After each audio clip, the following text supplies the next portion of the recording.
Knight, it's finally time. Let's do this stuff. Shaboom. Alright, before we get too far into this, got something I want to show you guys. If you've been following me on Twitter, you already know about this, but just remember how I looked last time I streamed? Everyone was going nuts. Here's me now. Hi. Hello, everyone. My name is Deckerlink, the bald unprofessional, and yeah, my hair advanced from being messy to being a health hazard, so I had to cut out a bunch of clumps, and that made it really uneven and thin, and I just hard reset, straight razored it all off 2 days ago, and it's already grown back significantly. It's crazy. But we're not here to talk about my hair. We're here to finally play more of the very anticipated the Hayseed Knight. I haven't been able to stream in a long time, and I'm really looking forward to seeing more of it. Everyone's going nuts. Yeah, apparently, see, if your hair gets so fucking rat's nest clumped up, whatever, not only can you get, like, if it makes you more susceptible to getting, like, parasites stuck in your hair, but in addition, you also can't really clean it. So you can't clean your scalp, which makes it susceptible to infection. In addition, you can also grow fungus in your hair, which can also fuck up your scalp. And you can't clean in the clumps, so your hair will get damaged. And the hair that comes out of your head, your dead hair, stays in those clumps, which makes your hair heavier, which can pull the hair out by the root and really fuck up your head forever. So, yada yada, it became way too bad. So that's why I got this now, and so yay. But again, we're not here to talk about my hair. We're here to do the Hayseed Knight. Haven't played this since January. Christ. All right. Hey! If it ain't my little boss, how you doing, ain't it? You having a mighty fine day? We hadn't fucking. I couldn't see what was happening before it started talking. Christ. I want to make sure I get the audio levels right so you can hear the dialogue. So let's... And looked at what little sky could be seen among the rooftops. The sun wasn't even out yet. I know what you're thinking. Why is this fine buck loitering around the temple so early? Alright, let me pull it up a little bit. Well, none of that. You had me so worried. So worried that I just had to come down and check up on you. And sure enough, here you are. And here I am. First again. Yep, I'm just killing it tonight.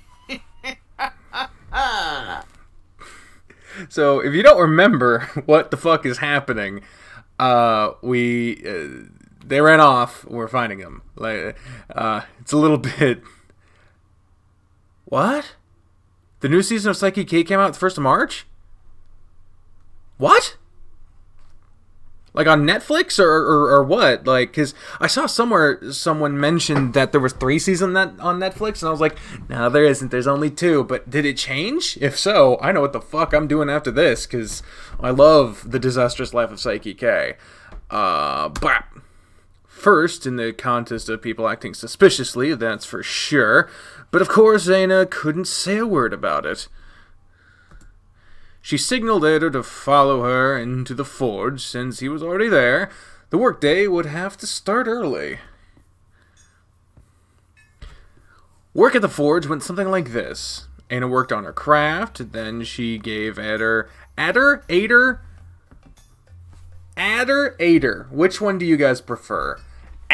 Which is 1... A, which is 2. Which one do you prefer? I'm sure there's an intended one by the author, but Lord knows I bothered them enough. Anna worked on her craft, and then she gave Adder whatever material task would make him feel useful. She didn't have any proper accreditation that named her a smith, so he wasn't technically her apprentice either. Adder. Oh, so Adder. Like one of my favorite shows, Black Adder. British show. Rowan Atkinson. Very good. Second season's the best. Thank you for the clarification, y'all. But that didn't really matter to either of them. Rivet here, rivet there.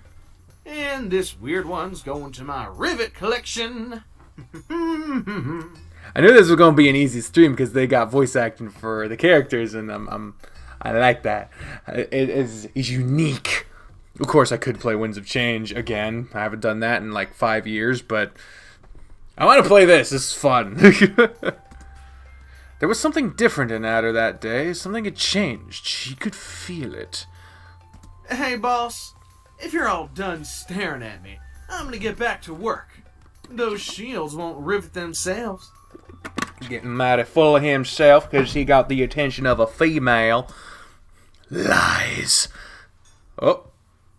After hours upon hours of hard work, I guess, it was time for a break. Lunchtime!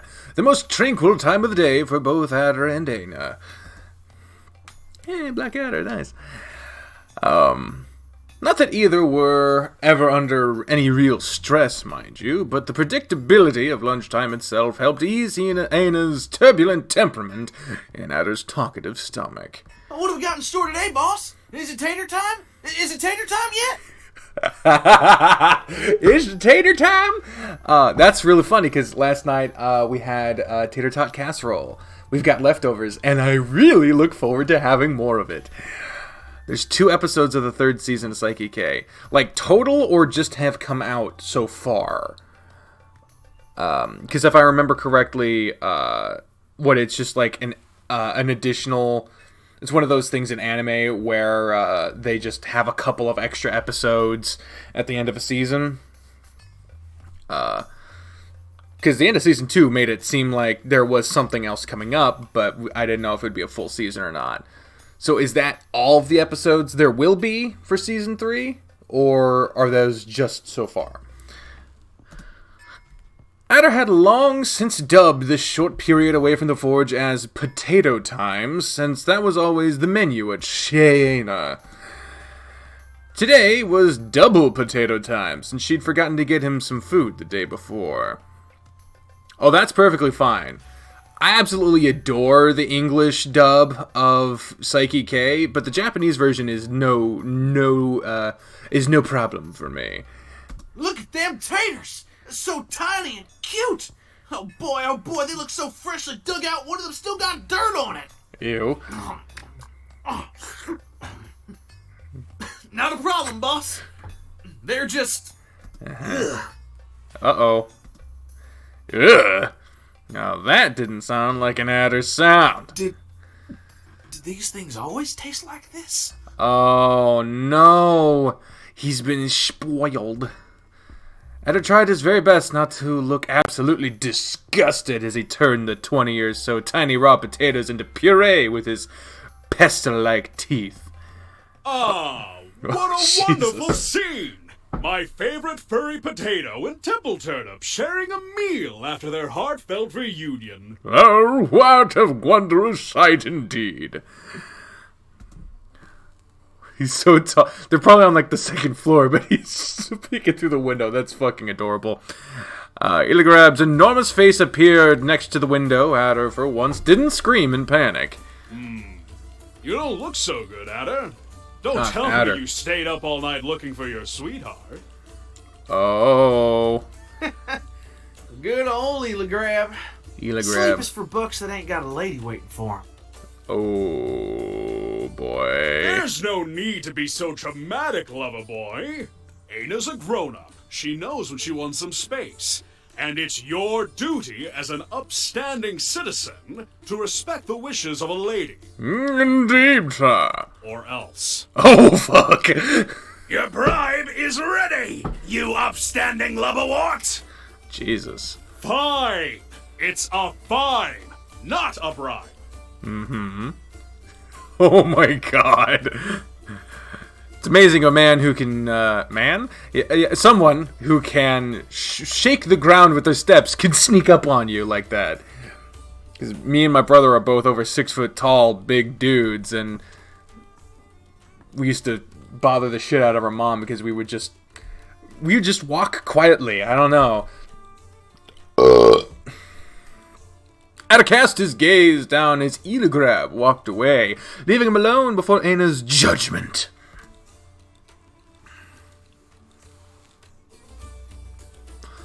Cat-related mobile game. I don't really play that many mobile games. The only mobile game I really play now is just because I'm so used to collecting the shit that I get just by doing, like, the daily missions that I don't even fucking...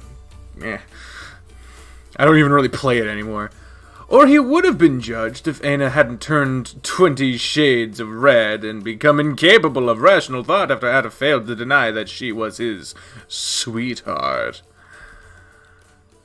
Hey, boss, I gotta get early today.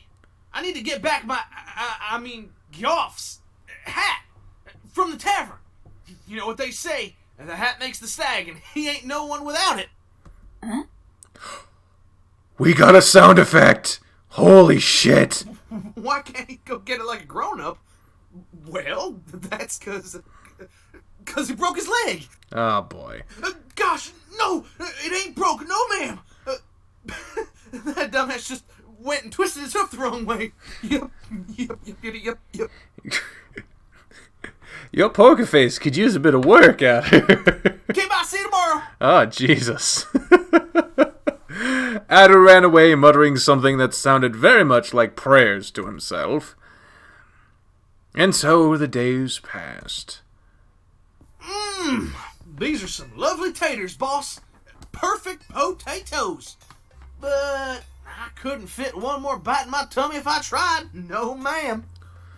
Oh, they're pilot episodes, waiting for feedback. I hope they get picked up for another fucking season. I believe the manga fucking finish, though, so how the hell would they do any more episodes? I guess they would just be original content, but as long as the mangaka is in charge of it, I guess that'd be fine. I don't know.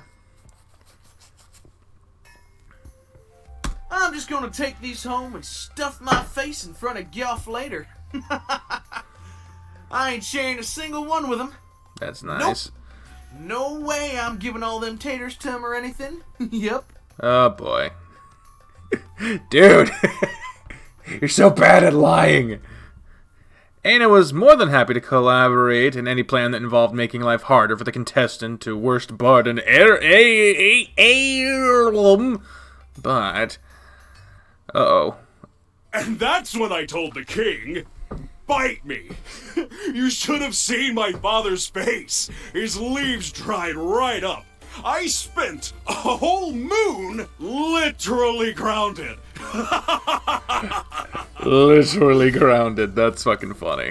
What do you mean you don't remember who broke into the warehouse? Uh-oh. I don't know, Master. It's like the memory had vanished from my mind. That's an oddly poetic way to say that. I'm gonna vanish you from existence! Oh, shit. Both deer began clashing horns while Ada and Elegrab stared at the scene. Can you believe that? I have not seen Seven Deadly Sins, although one of the students I used to tutor highly recommended it, and then when I mentioned it to my brother, he was like, "Don't watch that fucking show." So I was like, Jesus, two very polar opposite opinions.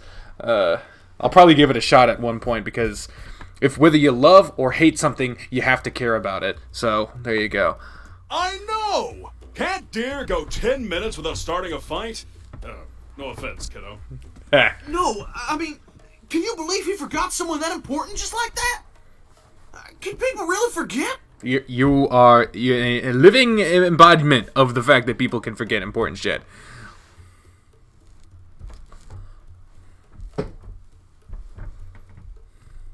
Sorry, Ada, I don't have time to get into philosophical debates. Those two have just earned themselves a free ride to the dungeon. Oh, shit. The stroll took an unexpected direction towards the city guard's main tower in the northeastern quarter of the inner walls. It was the second highest tower in the city, with ceilings tall enough that Eligrab could walk inside. Adder had to go fetch Gyoff from there every so often, so he was relatively welcome as long as he had Eligrab by his side. Take it to court next time. Street fights are strictly prohibited. Are we clear? Both of the prisoners uttered a disheartened "Yes, sir," and Eligrab nodded to himself. Hey, Eligrab! I was wondering, you could throw anyone in the dungeon, right? Well, I wouldn't say anyone, but I do have a pretty good grasp on Heirloom's populace, if I may say so myself. Hey, I could even set you up in a pretty cell, if you ever want to leave Goff's place. My dumbass did not realize that is heirloom. Heirloom! My fucking... Oh my god. It's so obviously heirloom.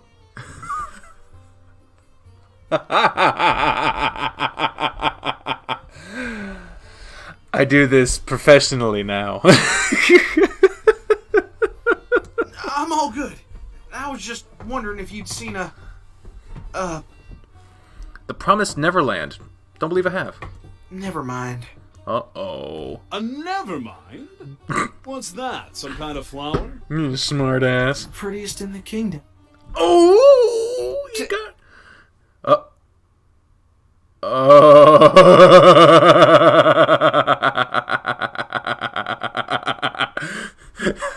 I'm gonna move the chat so you can fucking see this. Oh, damn it! I didn't mean to move the... Oh, fuck. I meant to click over here. Oh no, I'm moving shit. Oh, fuck. Right, you can see little peeking out of the corner. Oh, shit. Alright, moving on.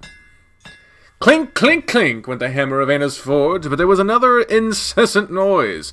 It sounded like the bellows that lit up the furnace. Uh-oh. Its source was, of course, Adder looking out of the window, sighing like he wanted to empty his lungs. With a semi-nocturnal roommate, in what may count among the 10 worst beds in the world, dozing off, spacing out, or generally getting distracted in his job, was nothing out of the ordinary for Adder. Sighing, however, that was definitely out of the norm, and he'd been doing that an awful lot lately. Stranger yet, Adder hadn't noticed that Anna had been standing right behind him for quite a while now. Oh, shit. Another sound effect. What? Huh? Okay. Hey, boss. I was just thinking about my things. Your things. Rivets and stuff. No worries, man. I got this. I'm all focused now. I'm not. I just want to say that I really hope you noticed me. I've been watching your videos for the last few months and I love them so far. You really changed my life. Well, thank you very much, Purple Dragon. Adios. Yeah. That's fucking cool. Thank you very much. That's awesome. No, I'm not live on Twitch. I basically gave up on Twitch. And I probably will only go back to Twitch if my live streaming on YouTube is cut off. I never got Restream to work. You tried to help me get Restream to work, and it just fucking wouldn't. So I just gave up on that.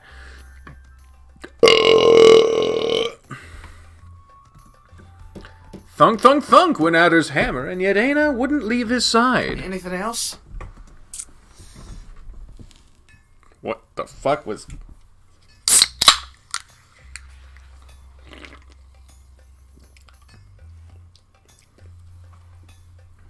That's kind of what that sounded like. You're gonna troll me with bits? You can still use Super Chat. Troll me with Super Chat. I'll gladly accept your pennies. It's okay, Purple Dragon. I am merely a mortal human. Yet I am the king of the furries. Whatever. I wonder how this fits now.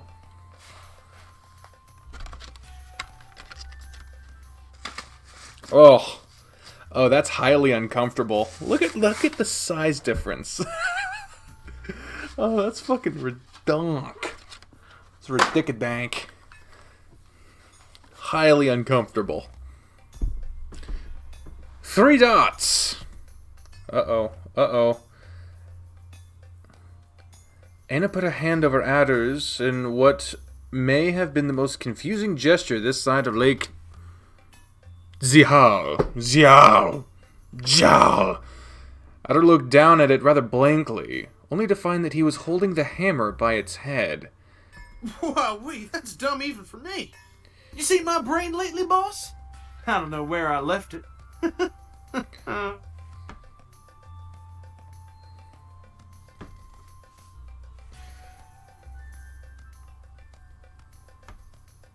Hey, I believe that's the dev. Yay!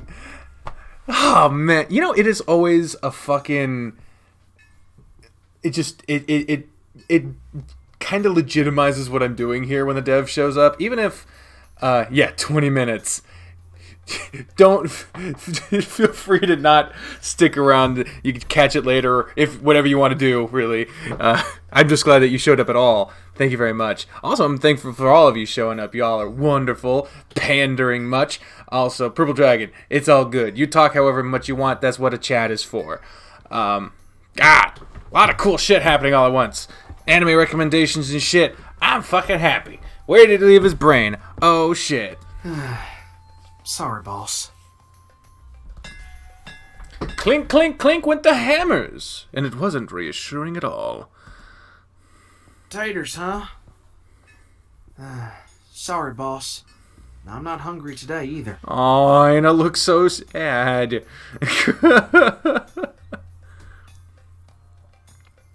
In addition to developing a freaking awesome game, probably the best first impression I ever have gotten from a visual novel would be this game. In addition, they're a very encouraging person. I've seen them talk on Twitter. They're very honest and real, and I talked to them last night about something that's been bothering me, and they were really encouraging. They were really nice, so thank you for that as well. So everyone say thanks to Sandra. They're awesome. They're an awesome person, and they do awesome things. Sprite Zero, not a sponsor. I'm only drinking it because other people don't want to. I don't drink soda as kind of a rule. I'm not like, soda's so bad, but like, I usually just drink water. I like milk too, though I feel like I might be getting lactose intolerant. But this is not the fucking point. He's not hungry today. Oh, shit. Out of Echo, extracurricular activities, and tennis ace, my favorite out of those 3 would be Echo.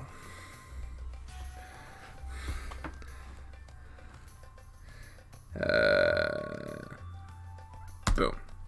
In the great realm of Akazor, I believe, where the very essence of reality was distorted to make flowers carry messages over the whole continent, and a single king had ruled since the gods fought wars in the skies. Adder not being hungry for half a moon didn't sound plausible at all.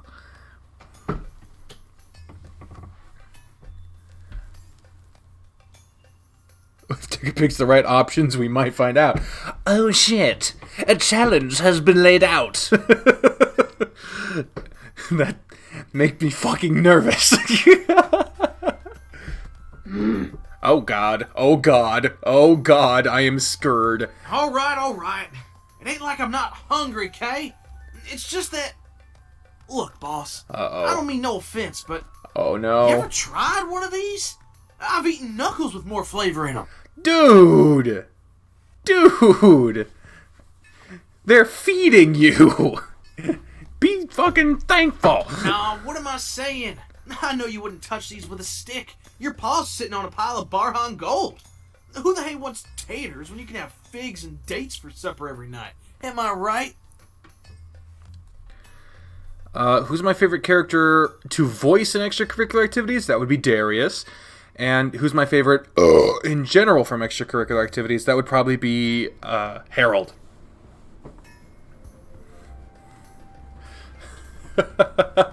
You growl very well, Sandra. Very convincing. Brap. Oh God. The merchant was filthy, filthy rich, and he would have indulged in such delicacies if he hadn't been too tired of his worldly life to bother chewing and too cheap to buy actual food to fill the pantry. So Ada's meager allowance came from Anna's own, totally legit, unspecified source of income, which neither Ilgrab nor Ada had probably ever thought about. But why this? Why now?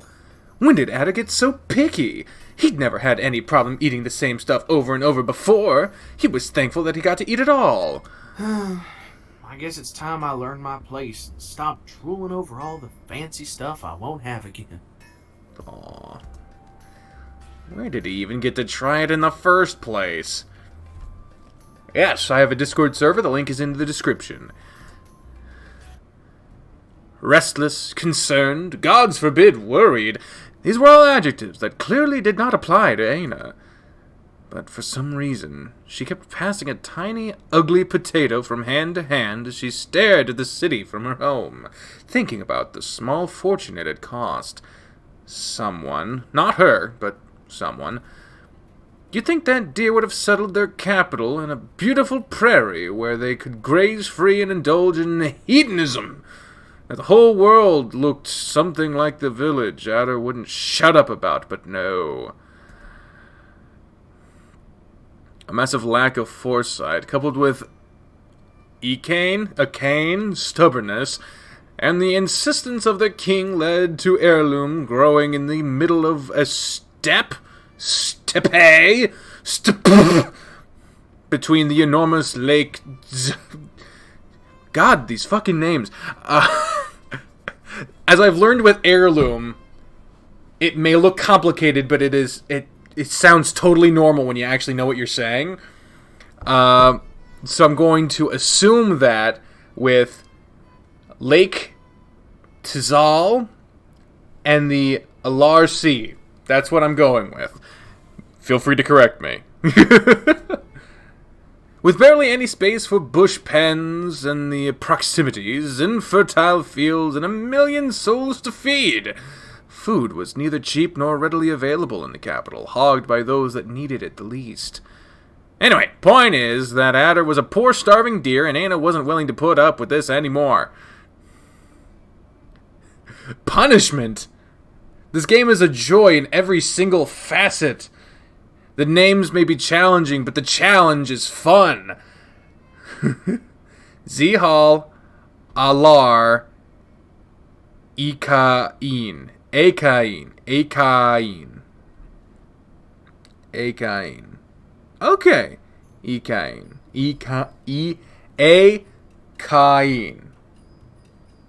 Shit.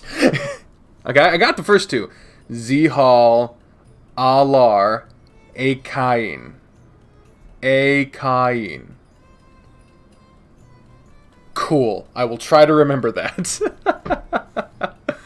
I'm feeling good today. I wrote the easiest fucking paper about the history of Nintendo and had plenty of time, and my back is fucking hurting really bad, but I'll be fine. Bap. Ooh, the choice. Alright, so, what we do with these choices, what we always do with choices, what do you all think? Vote 1 or 2, find a cure, or get him better food. What shall Aina do? You just have to turn briefly Spanish like me to be able to pronounce. And then guess at the diphthongs. Diphthongs or diphthongs? I don't even know how to say that word. Damn it. See, it's not that your game is complicated. It's that I'm stupid.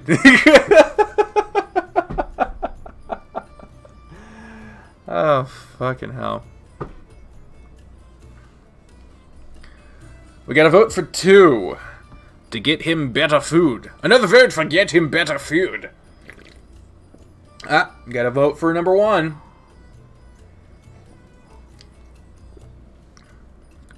1 vote for 1, 2 votes for 2. Very appropriate.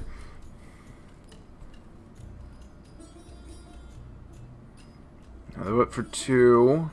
Another vote for 1. Vote 2 is in the lead. Vote changed from 1 to 2, so the 2 is in an even bigger lead. Kieran a thwack across the ass. Christ.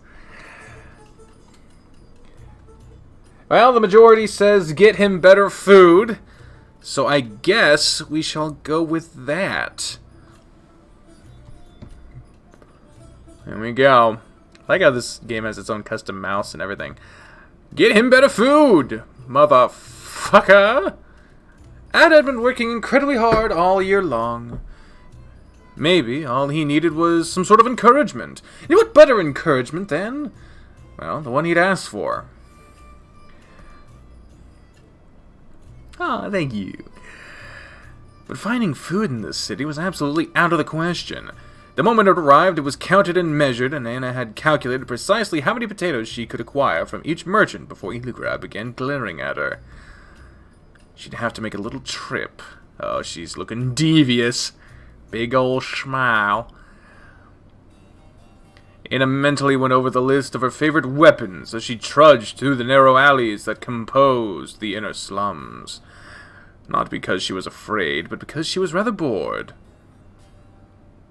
The whole story is ready. Oh, there was, oh, okay, that was a question too. Okay. Not because she was afraid, but because she was rather bored. The sun had just disappeared as Aina arrived at the gate of Corbasui? Corbasui.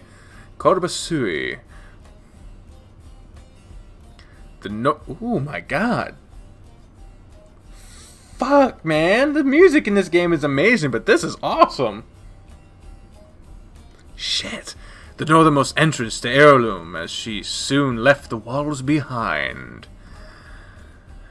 The grays, yellows, and whites of the city and the browns of the outer slums turned to a deep orange, interrupted only by the occasional shrubs sleeping in burrows and crevices. The stars shone high above, watched by the washed-out orange mane of the moon that illuminated even the darkest night. It felt like... Okay. Let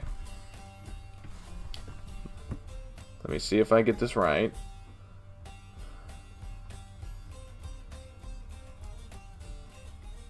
A kine.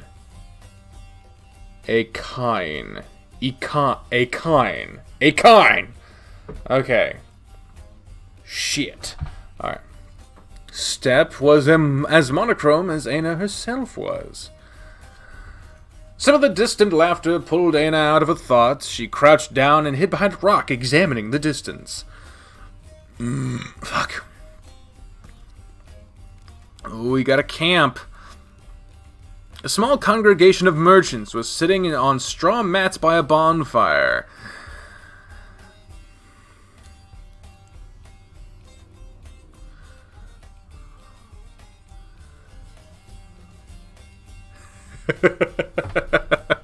Thank you for the encouragement. Their fur went from light brown to pitch black, and their bodies were thin, with bigger palmed horns. Fallow deer from the north. Their huge grave pines, the biggest tree of burden one could find in... Oh god. Akazor? Let me make sure I get this. Akazor. Slept behind them, basking in the firelight as they breathed puffs of fresh air and warmed their leaves. Their waves were unloaded around the bonfire. Carrots, apples, pears, salt rock, honey. Oh shit, what the fuck? Anna stepped out from behind a rock, walking decidedly towards the group. The merchants all turned towards her, jumping to their feet immediately. Anna held onto her hammer, letting its handle bounce on her left hand. They all knew what came next. One of them raised a hand, stopping Aina in her tracks. She walked closer to the fire, revealing a face Aina was most unused to, and horns that would have exterminated whatever remained of Adder's self-esteem. Tasakirmat is a strange hour for boy of walk steep. More strange of walk with big hammer. Build house? Need help? Got accent? I like it. What the fuck is going on in my phone? I do not like... What? What is this? What is this? Oh? Huh? My phone is going crazy. Okay. It's all good. Sorry, my phone went fucking apeshit for a second. We're all good. We're good. Aina stood in the spot, clinging to her hammer. The brutish, almost savage-looking woman had a reassuring look on her face. The merchants looked at each other, and then at the woman, speaking in a language that Aina failed to recognize, but that sounded very close to speaking... Basaktet? Basaktet? With a hot potato in one's mouth. One hurriedly uttered the word robbery. Another whispered the word golem, ambush, danger. The strange woman just shook her head. My favorite visual novel that I've made videos of, it's a tie between Repeat and Echo at the moment. Is cold boy? Is fire tea you want? We help. Food is of we, but fire is of sun. Tea is of friend. Sit with we is welcome. Weapon, not. Leave your hammer behind, and we will bring you into our ranks. That could be a fucking setup. We don't know. Aina stepped a bit closer to the fire, revealing herself. She let her hammer fall by her side quite dramatically, and stood proudly in front of them. Oh, shit. The merchants nearly fell back at the sight of her teeth. Even the woman gulped audibly. Is a strange girl? Boy? Sorry, I don't know. Angry at someone. Angry at I, please. No, basit upset. Oh boy. Fall of bad, assumed Aina, switching back to her native tongue, even though it only sounded somewhat similar and made no sense whatsoever. Aina cast a long glance over the group. Just a bunch of deer and some kind of overgrown gazelle asking nicely to be left alone. They weren't worth her time. Aina picked up her hammer and made to leave. You ward your path home, stranger. Yirib. What a joke. Ah! Ah! Scoff at well wishes despite... whatever, I don't know. A marine breeze blew over the streets of Heirloom the next day, sweeping away some of the hot steppe dust that suffocated the city. Akazor was 2 moons well into dawn soon already, and it was coming to an end little by little. It was lunchtime, and Aina couldn't stop thinking about the previous night. She still couldn't understand why she couldn't bring herself to merely grab their wares and leave as usual.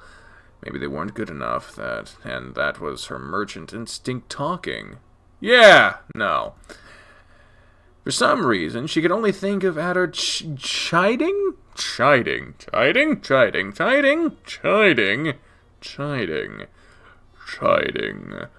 her, and giving her a disappointed look, so if he didn't want the usual, that was totally his fault. Potatoes, bouncing around with potatoes. Carrying a small mountain of uncooked, misshapen potatoes. Dried seaweed and several bulbous roots, Aina made her way through the corridors of her home in search of her apprentice. A cloud or two could be seen in the big blue sky, white and puffy, off to conduct whatever business a cloud could have so close to her home, the once great temple of Hirub. The abandoned residence of a god that left in a tantrum after the Baran rebellion. Spurned by her former religion, it seems. Maybe, perhaps, I don't know. Not the most elegant farewell, but her father always said that gods need no manners, and that old geezer clearly knew all about that. The lack of manners, I mean. He knew a thing or two about gods as well, but he much preferred to spend his time cursing them for his longevity. Oh, there he went with his usual friends. Burn the Siffy! This time we'll get him for good! Christ. Ada! Second-class daughter of a hero-praying beast! Quit whiffle-waffling and do something about this! I know you're somewhere around here, you fusty lugs! Ada! Possibly my favorite character. So mad all the time. I love it. Oh no! He's casting some kind of spell! Hurry up! Christ. Anna just stared idly at the mob carrying her father away. I got nothing to do with this. Off to a pyre that would forever magically fail to end the poor man's life, a question resurfaced in Anna's mind. It was Adder's, pondering aloud whether Anna's father was hatred a little more or a little less for purchasing and desecrating the temple of a god that most people despised anyway. She took a moment to consider this as she walked into the sunlight. Sacrilege is a kind of global standard, I suppose. Oh, poor boy. You're only living a very poor life and have access to food every day. I know. I get it. I'm not. I'm just giving him shit. Don't worry. I'm not being real here. Cue Adder moping all by himself in the courtyard. Anna, what? She just threw the fucking. Oh, there we go. It's like, what the fuck with the potatoes? They're gone. Anna tensed up her shoulders and stretched out the food plate, attempting to pass the dish as something casual that she didn't go out of her way and spend her personal earnings to buy. Once more, instead of happily proceeding to choke on his payment for helping out in the forge, Adder took a long, empty look at the food. He sighed and looked away. Sorry, boss. I'm not hungry. Come on, man. A little fucking presence of mind would be lovely. Jesus.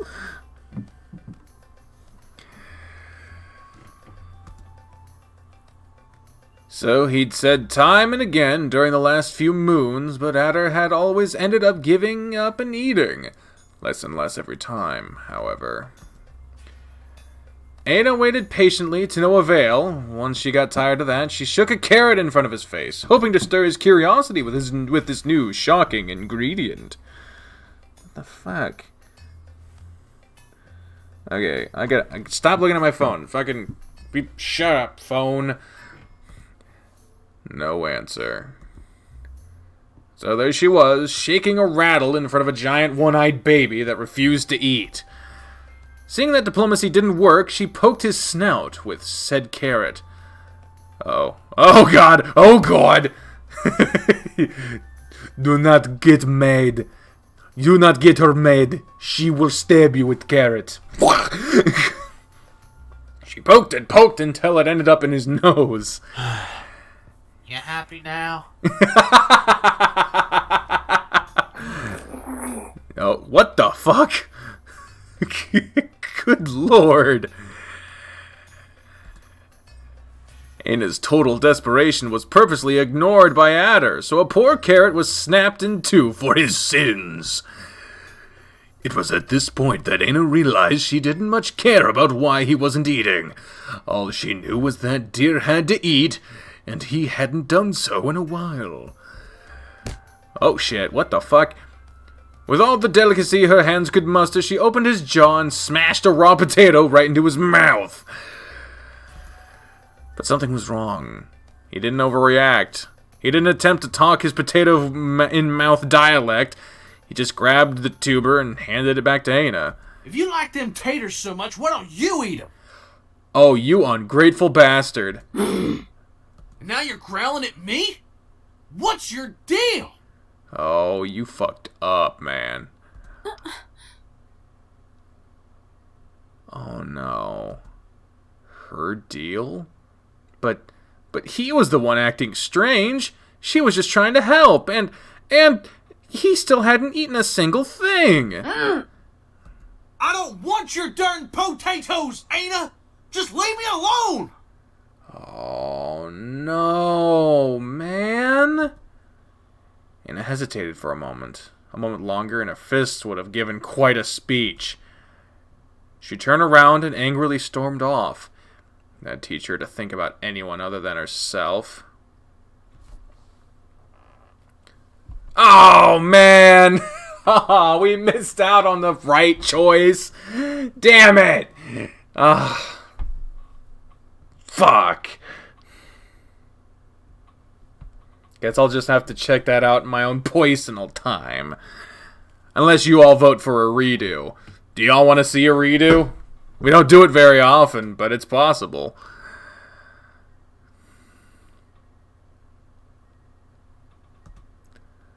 Aww. Anna marched towards one of her usual hideouts atop the rundown temple walls, away from Adder's sight. She needn't run that far. He wasn't going to pursue her this time. Alone with one of her potatoes and all of her weapons, Anna began rummaging through her pocket in search of a knife. There was never a lack of those on her person. Got a couple of votes for a redo. Redo, motherfucker. I mean, it's not... It's kind of cheating, but is it also really cheating?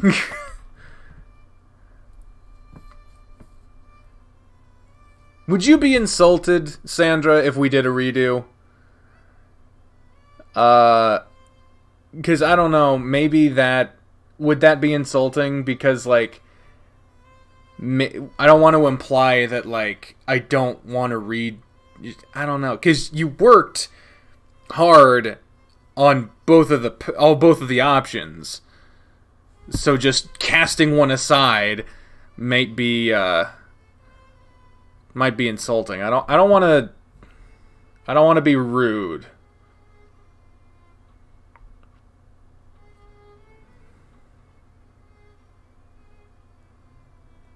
You would be delighted.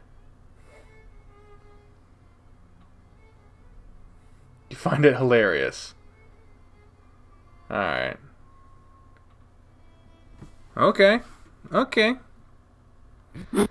Oh shit. Shit. Alright. Well, too far.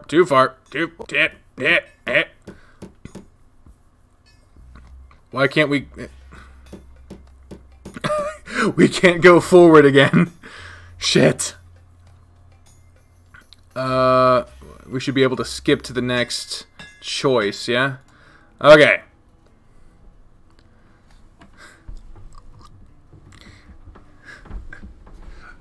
If you want another explanation as to what happened to my hair, feel free to check out my Twitter or Instagram. I feel terrible for doing that for some reason. I don't know. Yeah.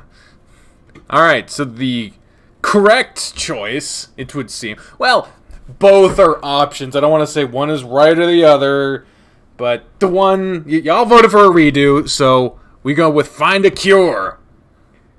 This one apparently will not lead to Adder being fucking ungrateful bastard. Some small maroon spots on the potato's skin alerted Anna that the potato she'd chosen probably wasn't in the best condition. As she was devising the punishment she'd bring upon the merchant that could have endangered Adder's life with diseased food, she had a small epiphany.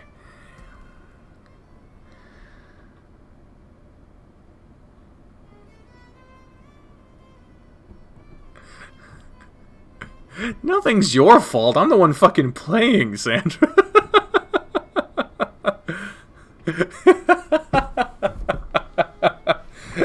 You may have thrown the matchstick in the can of fuel, but I'm the one that fucking put the can there and also lit the match. Well, thank you, Chernobyl. I don't hate the no hair look.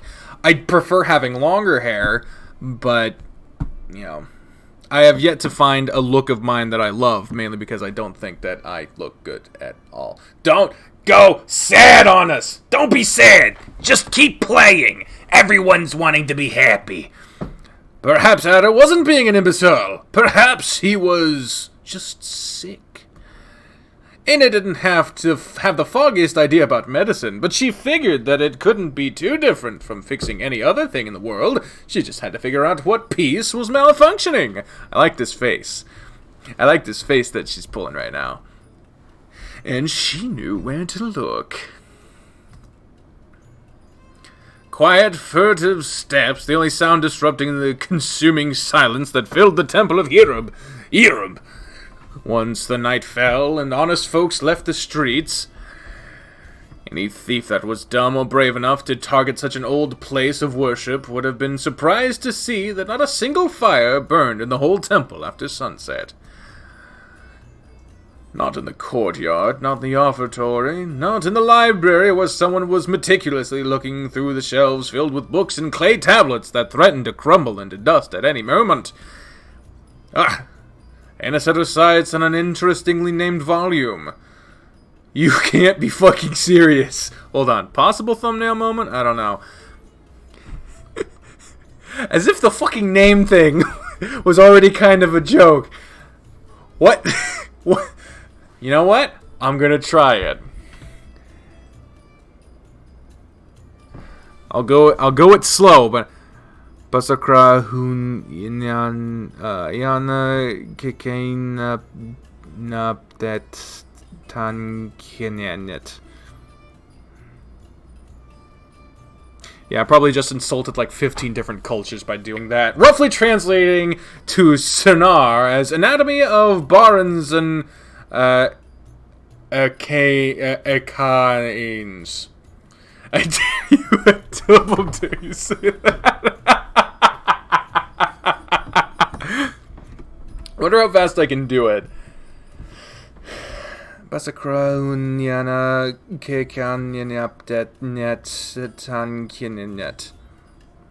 I think I put a net, too many nyes in there, but that's probably as fast as I'm gonna go without actual practice. I'm gonna take a picture of it on my phone so that I can save that. It's not a selfie, you stupid phone. Shaboom. Let me get a better angle so that I can read it properly. Okay. I will practice.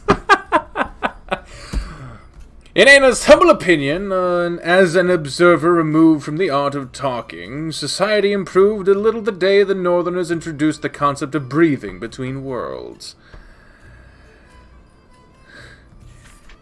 The book coughed a small puff of fine sand upon being opened, but it looked otherwise pretty well conserved. Anna began shuffling through the pages quickly, looking for the part that interested her. The revolting innards of the brutish deer folk. A most thoughtful and impartial of treating. Impartial. The revolting innards of the brutish deer folk. Truly an impartial that's the joke, I imagine. Would be a rather forgiving translation for the title of the chapter she was about to read. Research unlocked. Holy shit. Let's check this encyclopedia. There is a lot of shit here. Holy crap. Oh my god. Characters, lore. Oh my god. What the fuck? Holy shit. Dude. Uh-oh. Okay.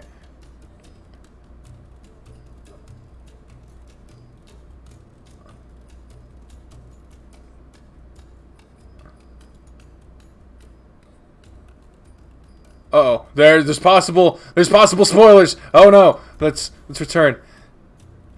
You know what?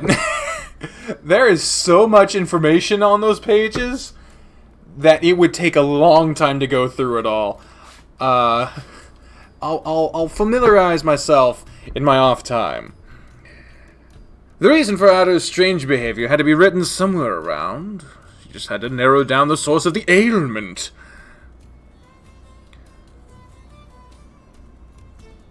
Who dares into my lair? Jesus Christ, Grandpa, or Father, rather.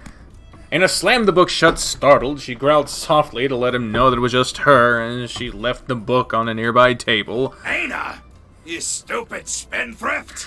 What are you doing to my precious books? What are you doing to me? I swear to God I'm gonna smack you across the ears! The merchant explored the room with his cane, trying to make his way towards Anna. He picked up the tome that Anna was reading, making sure that every page was where it was supposed to be. Huh! The pages are bent! Are you just reading this? Oh, shit. From favorite to least favorite, name the characters from extracurricular activities. You don't need to, but I just wanted to know who's your favorite and least favorite. I'll go with dateable characters. That's 5 of them, right? We got Harold, Chester, Dozer, Spencer, Darius. Yeah, that's 5. So, from least favorite to favorite? Oh, from favorite to least favorite. It'd be Harold, Spencer, Chester, Dozer, Darius. There you go. Wait, you? Reading? Are you sick, child? Something has to be wrong if you're reading books. Anna would have loved to tell her father that she had hobbies and interests, that he knew nothing about her, and that she hated reading, and that dyeing her hair green wasn't just a phase. The merchant continued examining the book. He ran his bony fingers along the engraved inscription on the spine of the book. What do you need an anatomy book for, anyway? The old man paused for a second, considering his own question. I'm gonna unman that bespalling tallow catch! What the hell does that mean? Unman, I imagine, could mean castration. But I don't know what the fuck the rest of that means. The merchant stormed off as fast as his nearly fossiled legs let him, leaving Anna to her own devices. She opened the book once more, passing a few pages just for mere curiosity, until she stumbled upon the very last chapter. Jesus Christ. Hello. I'm drinking the Sprite because whatever, but it had a Mountain Dew in it, so. No, you can have that too. I don't. You don't want it? I don't want it. Shit, I'm gonna be drinking a lot of fucking soda. Good lord. Good morning. I just drank a fucking thing of soda and you're like, oh, this is a perfect time to choke a man. How you doing? You having fun? You gotta write a paper? I had to write a paper. Could you get off of me now? No. This hurts. No. It don't hurt my neck, it hurts my back. Also, you left the gate open and the dog's in here. No. No. Come on, let's go. Stop! Fuck! It means I'm going to castrate that stammering greaseball in modern English. Nice. Hi, Poopus. You got this. You're gonna be perfectly fine.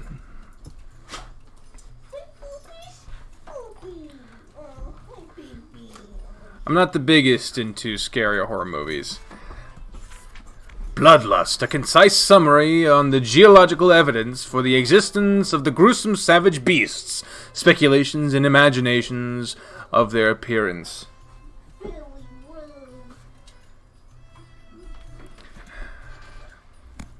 Anna just closed the book and dropped it on the ground. A marine breeze blew over the streets of Heirloom the next day, sweeping away some of the hot steppe dust that I believe we already said that. It was lunchtime, and Anna couldn't stop thinking about the previous night. Yep, the book recommended great doses of fresh air, relaxation, and a vitamin-rich soup for all ailments. Anna didn't know what vitamins meant, but she understood the concept of soup. She also understood most other concepts she read about, and once they popped up into her mind, she no longer had the mental capacity to make a soup. She's got her potatoes again. I believe we already said this. Yep, said that. Not the bow started. Yep, fucking yep. Burn the siffy! Here we. Yep. Ada! Oh God. Oh Jesus. Oh, yep. We've seen that bit. All right.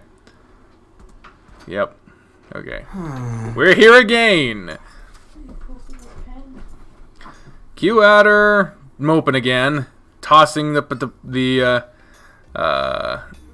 potatoes, looking devious.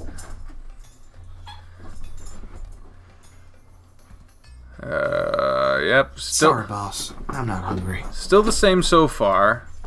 Let's see. I got the carrot. No answer. The baby. Diplomacy. Shoved the carrot in his face. Ended up in his... You happy now? Yeah, there's that noise again. The desperation was being ignored. Oh! The moment of changes. Recollections of the anatomy book began appearing in her mind. She didn't want to believe it, but perhaps all those noises weren't sighs, but Adder's tremendously pathetic mating call. Oh, God.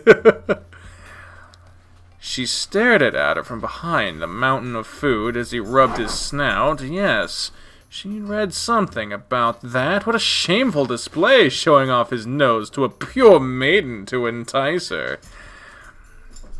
She had to stay strong.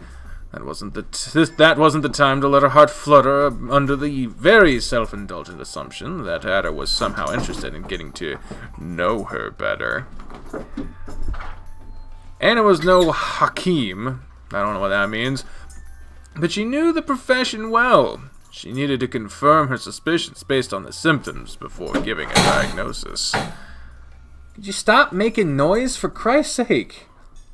It's not me, it's the boy. Yeah, because you're totally not doing anything to make him make noise. No, I'm not. Fucking fuck. I'm just standing here. Okay. More choices. We have... Oh shit, Dinewolf is here too! Holy fuck! Multiple devs are here! God damn! And you guys know each other! Holy shit! Alright, we got blush, heart, pants, and Anna realized this was very inappropriate and stopped.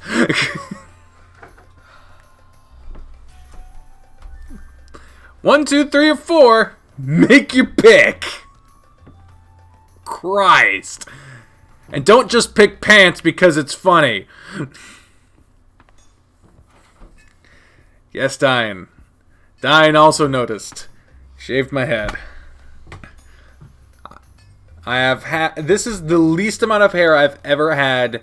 Because even when I was born, I had hair.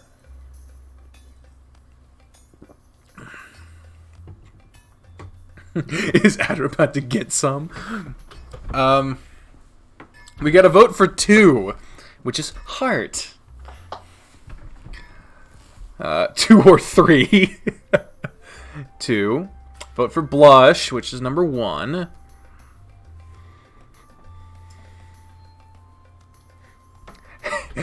And Paul's here too! Oh my god!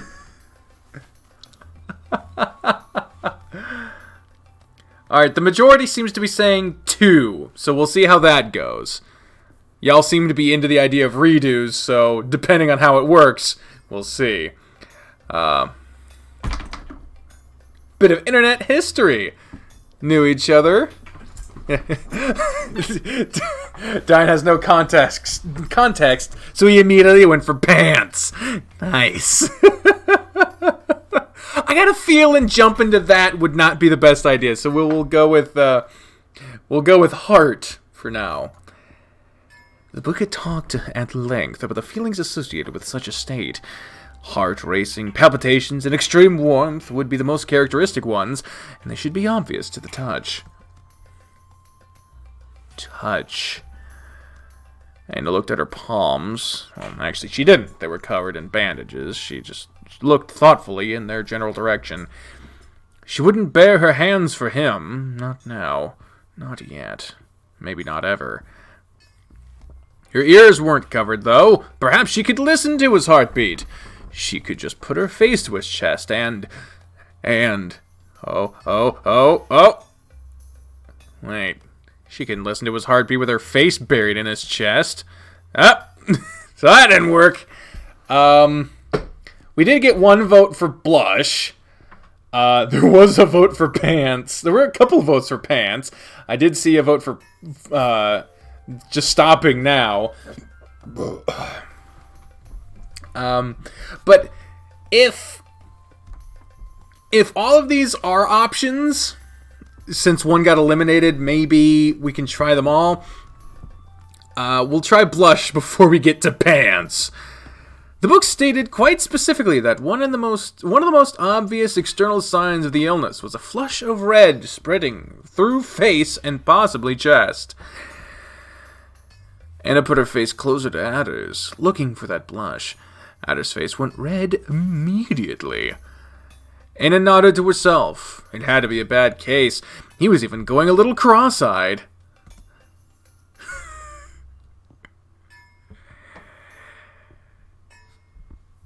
And the one y'all have been fucking waiting for, pants. And the whole world disappeared. Anna's wanton eyes followed the trail of dark, curly hair that zigzagged from the gorgeous brunette's chest all the way to the end of his toned stomach. There was a problem, no doubt. A problem in his pants. This isn't gonna go where I imagine it's implying. So, I look forward to seeing how this defies expectation. Anyway, that doesn't happen until chapter 10. The narrator is fucking interrupting us. Of my fan fiction.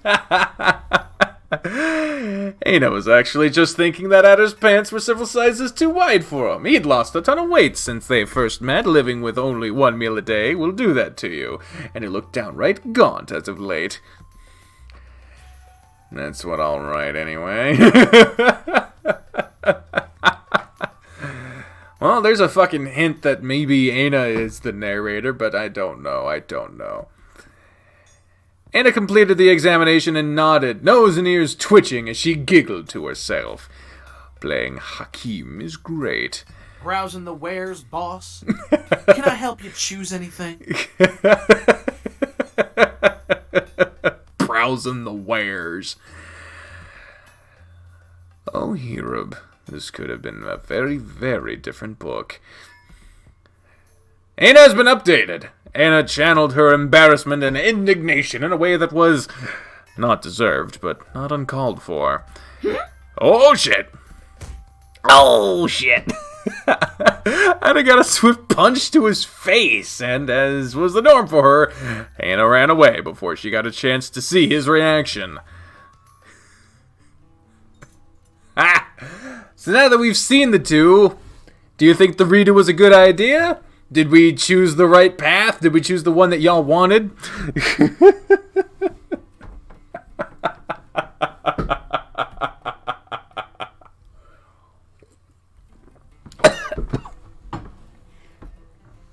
I'm good.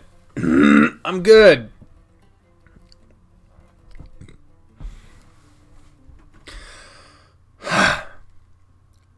Okay.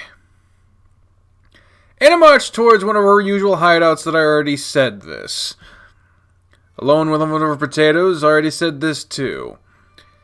She brought out one of her trusty daggers and focused all of her attention on cutting the potato to thinner and thinner slices.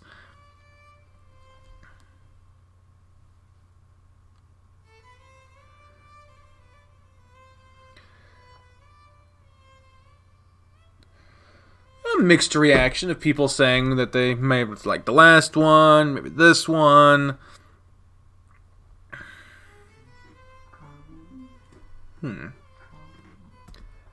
She wasn't wrong. There was just no way she was. She was older and wiser, and Adder was just being an idiot by refusing her help. Of course. Hiding from the mob, little Tess? How the fuck does he keep fucking popping up randomly?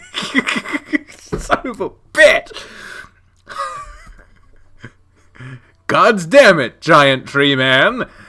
Replying to Eelgrab wasn't precisely on Anna's list of priorities for the day. Eelgrab didn't expect otherwise. Don't worry. I took care of them. No need to thank me, of course. Wouldn't kill you, though. Anyway, all that's left is putting out the fire. So, I was hoping Anna could give me a hand there. Where is the lad? He's currently putting his face back on. That was another question that didn't deserve an answer.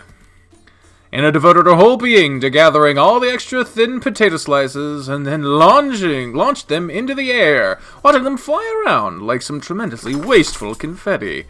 Did you two get in a fight? Aww. Aww. Aww, and he walked away. Ah, they're back! Anna led Eelgrab to the courtyard. There was a peevish adder sat by the fountain. He was rubbing his face as he stared at all the food by his side. He hasn't come back to his senses yet, huh? Hey, think it's your father's fault? I mean, I could leave him a little longer on the pyre to see if he learns his lesson. Who are you talking to, him or me? Don't you dare, you son of a wilted fur! Christ. Don't you dare, you son of a wilted fur! Beat face. I'll make a wardrobe out of you! Oh, bless your ears, Red. Oh, for fuck's sake. Anna shook her head, frustrated. The merchant hadn't said anything meaner than usual, and even if he had, Adder and Anna formed an unbreakable team. Nothing could harm them when they were together. He looked in Adder's direction once more.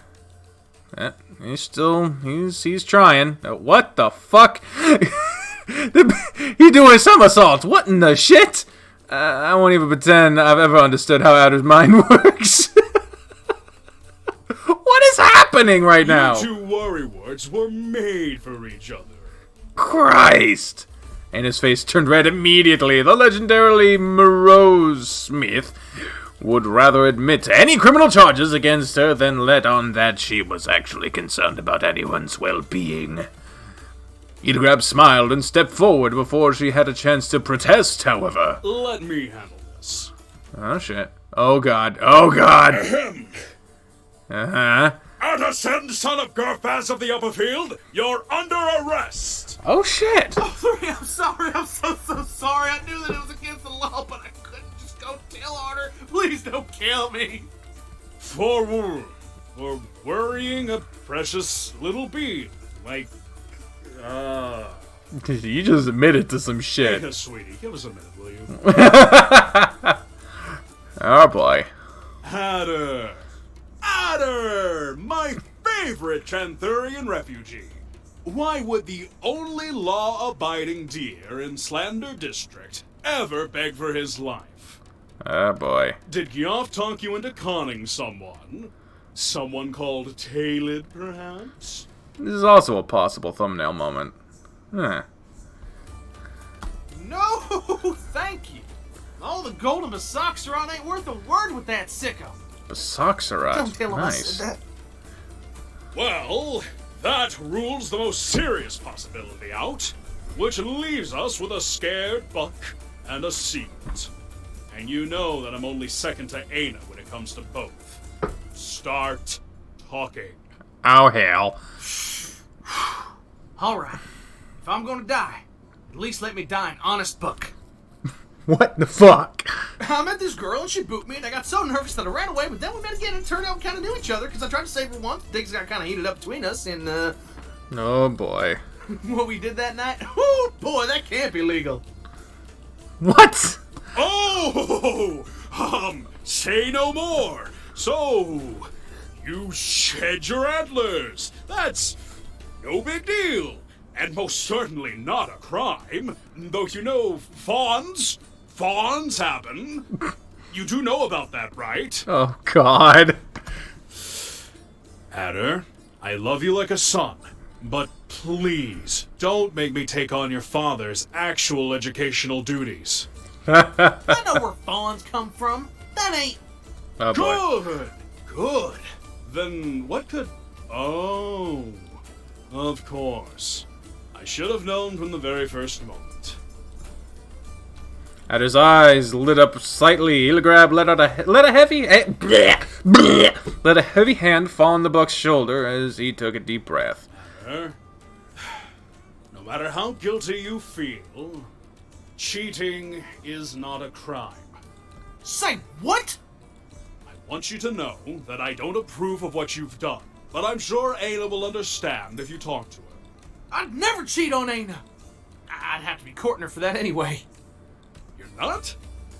Of course not. My boss is the strongest, and the coolest, and cute as a bug to boot. Ain't nobody good enough in this world to court Ayla, much less me. I could never find me a doe like her. Aww. But kid, she's not a... Oh! Oh! She knocked his ass out! Oh my god! If a tree falls in a temple and there's 3 people to hear it, including the tree itself, does it make a sound? The answer is yes. He does. He says doe. Oh boy. All right, kiddo. That's the end of the talk. Why don't you go back to sulking in the corner or something? Illigrab laughed awkwardly as Aina dragged him away. This game is You're fucking lucky charming. I can't have Charming. you arrested, you unruly little beast. Mm-hmm. Yeah, of course. Mark your biggest ally. Oh, excuse me. That wasn't on purpose. I swear. Your greatest ally! I was just trying to help you. Oh boy. Forget that stupid argument. I thought I told you to tell him the truth already. Uh-oh. Don't play the mute card with me. There's a million ways you could tell him. That boy's blinder than Pertok, but he'll find out sooner or later that you're lying to him. You want to wait till Eka is here? How do you think he'll react then? Uh-oh. Aina, we aren't like him. Like them. I know you care a lot about him, and so do I. I love the both of you. But keeping up the charade for so long is only gonna make the truth harder than it should be. That is true. Dear, have a life. And we're a part of it, of course, but there are just some things that we can never give them. Things they need in their short time on Dakna. No matter how much we love them. Adder is no exception to that rule. He's beginning to realize that you're not the son of his life, Aina. Take the whole Knight business out, and what do you have? He's just a boy with down-to-earth concerns. He wants a farm. He wants a family. He will move on one day and find those things. And we should be happy for him. Do you understand? There were some concepts that Aina was acutely aware of, even if she herself didn't realize that. How painfully small her influence could be on anyone's life was one of them. A few moments went by in complete silence as she contemplated the faces that had left her behind already. She had always been all too eager to forget how rare company had been throughout her existence. Bearing the weight of such a thought, she finally nodded with her head low. Illigrab's mustache turned down as his eyebrows rose. A million worried creases formed where his forehead should be. Great! Then do me a favor and take him somewhere nice tonight. Huh? You have to make sure to have fun together while you can. So go make up with him. Take him out tonight. Who knows? Maybe he'll loosen up and tell you what's going on after a few drinks. It's time to let him in or let him go. So you two better be smooshing faces together by the end of the night, okay? That's a royal order. Really? Really? Smooshing faces together. In an incredible display of dexterity, Illigrab managed to produce a giant tree deer's handful, of dorus from a bag on his belt, which he handed to a very flustered Aina as discreetly as he could. Satisfied with his act of generosity, he took a long glance around the forge, finally stopping to stare at the embers resting on the bottom of the furnace. And you can think of that as a tip. You know, so you can get to work on my order a bit faster. Oh shit, there was a and I skipped over it. I'm sorry!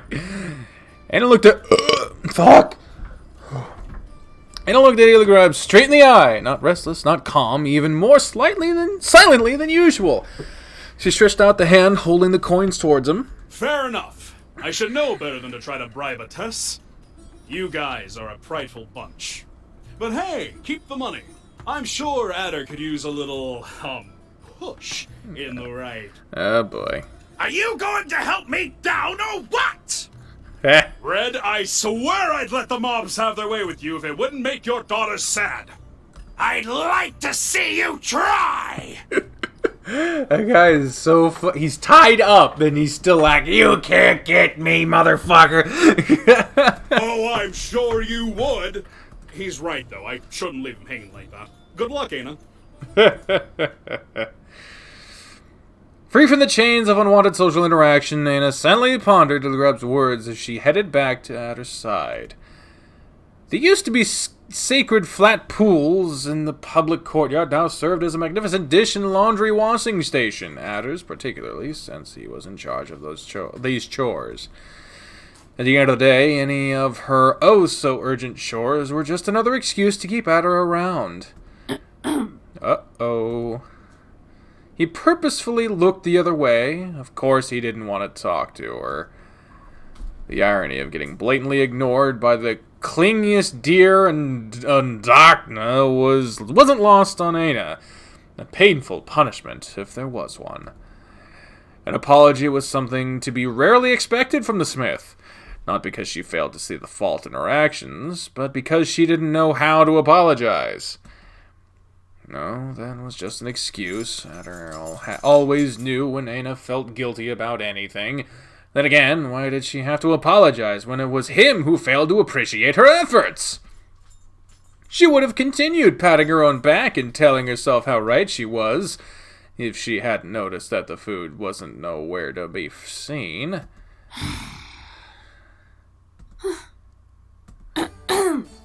Multiple sound effects! And she teleported, my god. Yeah? Oh, yeah? Indignation! In a carefully removed from Adder's hand the brass dish that he'd been polishing over and over. It's not clean yet. There's some red spot that just won't get. It's not clean yet. Jesus. Ooh, that's a thumbnail moment. Hey, I like that. That's cool.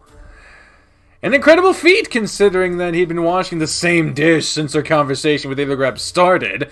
The dish had been cleaned with such dedication that she could see her reflection in it. Anna stared at the dish. Then at Adder. Back at the dish. Adder again. Once satisfied with her observation, she whacked Adder's snout with the flat side of the dish in a manner that she considered softly. What is it now? Oh boy. He ain't happy. Smirking in the most annoying fashion possible, she shoved the dish on Adder's face. Yeah, there it is. Just let me clean that darn dish. Oh dear. Anna turned the dish around once more just to make sure she was right. There was no spot to be seen. Seeing that her first idea didn't yield any results, Anna decided some better strategic positioning was in order. Hey, wait! Don't go walking into the pool! You're gonna make a... Oh boy. Ignoring the way her boots were getting soaked and how questionable her repositioning was, Anna sat down in the gap left between Adder's legs in the pool. Oh my. She held the dish out as far as she could and tapped on its surface, attempting to call Adder's attention to it once more. He had to regain a bit of composure first. Can't you see the spot? It's there, right next to your face. Look at these fucking two people right here. A brief lapse of clarity came about as Adder's sight traveled towards a red blur on the brass dish, right where his right eye should have been. And I'm done. Big surprise. Laughter. They agreed on that. A tranquil silence followed Adder's epiphany, a moment of reflection. Anna looked up at Adder with her big lilac eyes, hoping to tug at his heartstrings in lieu of an apology.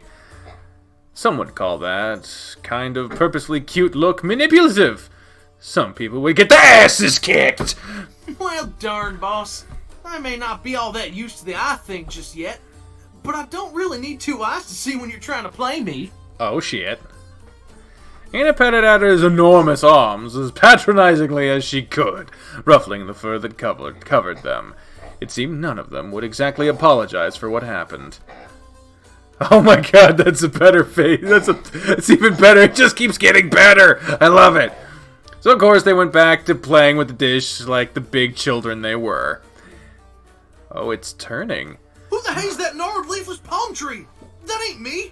There just ain't no way that's my face. Where'd my cheeks go? No wonder I don't recognize myself. Hold up. How did she even manage to recognize me then? Was that magic too? Uh-oh. You just gave away the plot. Anna had no idea who she was or what magic he was talking about, but there was only one gigantic one-eyed roe deer with shovels for hands in the whole city. Adder put the dish away, fixing his gaze farther in the mountain, where a statue stood, mutilated and bereft of the glory it had ages back. Curses. Ain't no way I could forget someone like that twice. Knowing fully well that he wasn't talking to her, Anna continued running her bandaged fingers along his fur absent-mindedly, somewhat concerned about his sudden interest for the son of the sun. She could only guess why he was talking to a statue, but then again, what the... Keep bringing me toys and dropping them and going to get more like the ones you dropped just stopped existing! She could only guess why he was talking to a statue, but then again, didn't that hold true for everything? Did she actually understand a single thing Adder did or said? Could she even? Adder had told her a million things since they met. She didn't care. They did not affect her in the slightest, and yet he kept pouring his heart out to her, and she kept ignoring him, like some sort of tug-of-war for lonely idiots. So why did the thought of not understanding him distress her so much now, when she hadn't made a single effort to do so in the time they had known each other? In the time they had known each other. Yeah, Spoofy's playing with a toy right now. He's right over there. He's on the couch. He's got a pig and a hot dog. So he's having a blast. Hey, Spoofy! Spoofy! He's a Spoofy! Oh, and he heard the toy. He's gonna bring it. Oh, he brought the toy! Thank you. Yep, and it's gone. Good job. You gonna licks? Oh, with the licks! He gave the licks. Oh. Illigrab's words resonated within her, making her feel a guilt she usually quieted with violence. You know, I've been thinking a whole darn lot about the past lately, boss. Anna's torn-up ears perked up. What were the chances of those two thinking the same thing? Adder smiled ever so slightly, giving her his trademark, here's a story you don't want to miss look. Do you remember the day we met? Aw. What a question. Hey, don't you... At me, Missy. Imagine you just walked into the city thinking this is finally your day. You make a friend, he's gonna get you a job, and then you turn around a corner and stumble upon a grandpa on fire! What? Nothing strange as far as Anna was concerned. Do me a favor and make like your idea of weird and mine sort of mash for a minute, boss. As I was saying, my pa raised a good boy, and a good boy don't let grandpas fry on a pyre. So I rush into the temple, ready to end the one life I got to save his.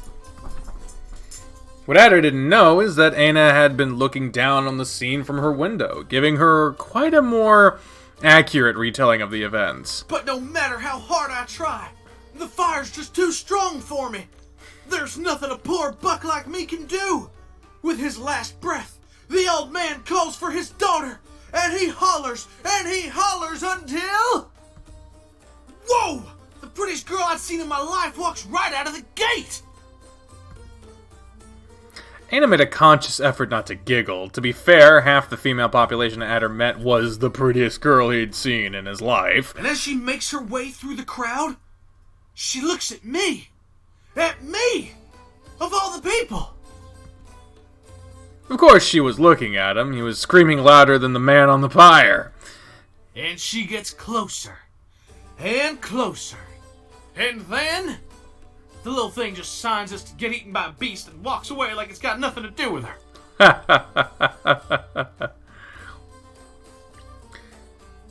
Ah, shit. You're gonna have to manually type that link when you guys... because it's not gonna pop up in the YouTube chat because the YouTube chat for some reason doesn't allow links. Not an option that I can change. I can't adjust that at all. Or else I would. Stop bringing me your friggin' toys and then dropping them. What he'll do is he'll drop it, and then when I don't do something, he'll pick it up and then drop it again. Well, if I can't see the toys, of course they don't exist anymore. Wonder who that gal was, huh? He poked Anna's cheek, and she slapped his hand away as solemnly as she could. He was one to talk about first impressions. Shaggy, chubby, badly patched up, and wearing a ridiculous vest. That's how she remembered the adder that first appeared in their gate, screaming in fear as usual. Once upon a time, there had been muscle and even fat on Adder's arms. All that remained to attest to his gigantism were a pair of oversized hands and clothes that had been mended beyond recognition.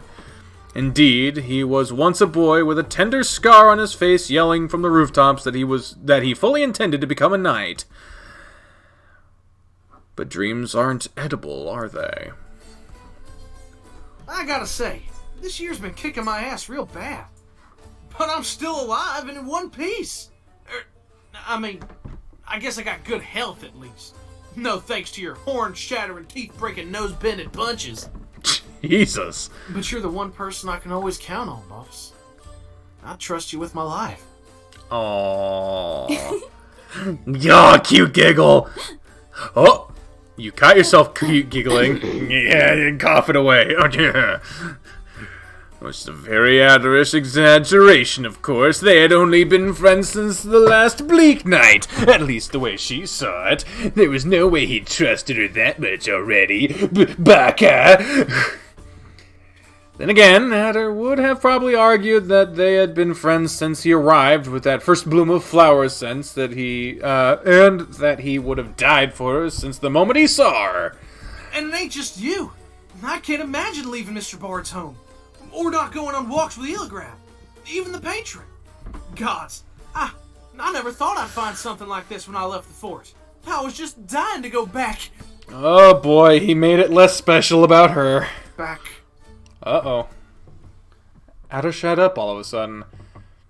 Anna was surprised he'd managed to have a sense about his draft. There went another issue he never talked about. Both Adder and Anna turned their eyes to the reflection once more. The image on the dish offered no good answer to the questions either of them had. It just talked about the outcome of their decisions. Anna shifted the dish a little until she was no longer in the picture. That's where she belonged. Now, you really gotta quit sneaking around, boss. Putting his hands just above hers, Adder turned the dish so she would be back at the reflection. She turned her face upwards, up towards his, confused. Eligrab's words got to you, right? Still observing Adder's snout in such a weird angle, she nodded. He had been a lot more vigilant than what she had originally thought, but he had decided to remain silent about it all the time. From such a low angle, his still faunish and round face looked even mature.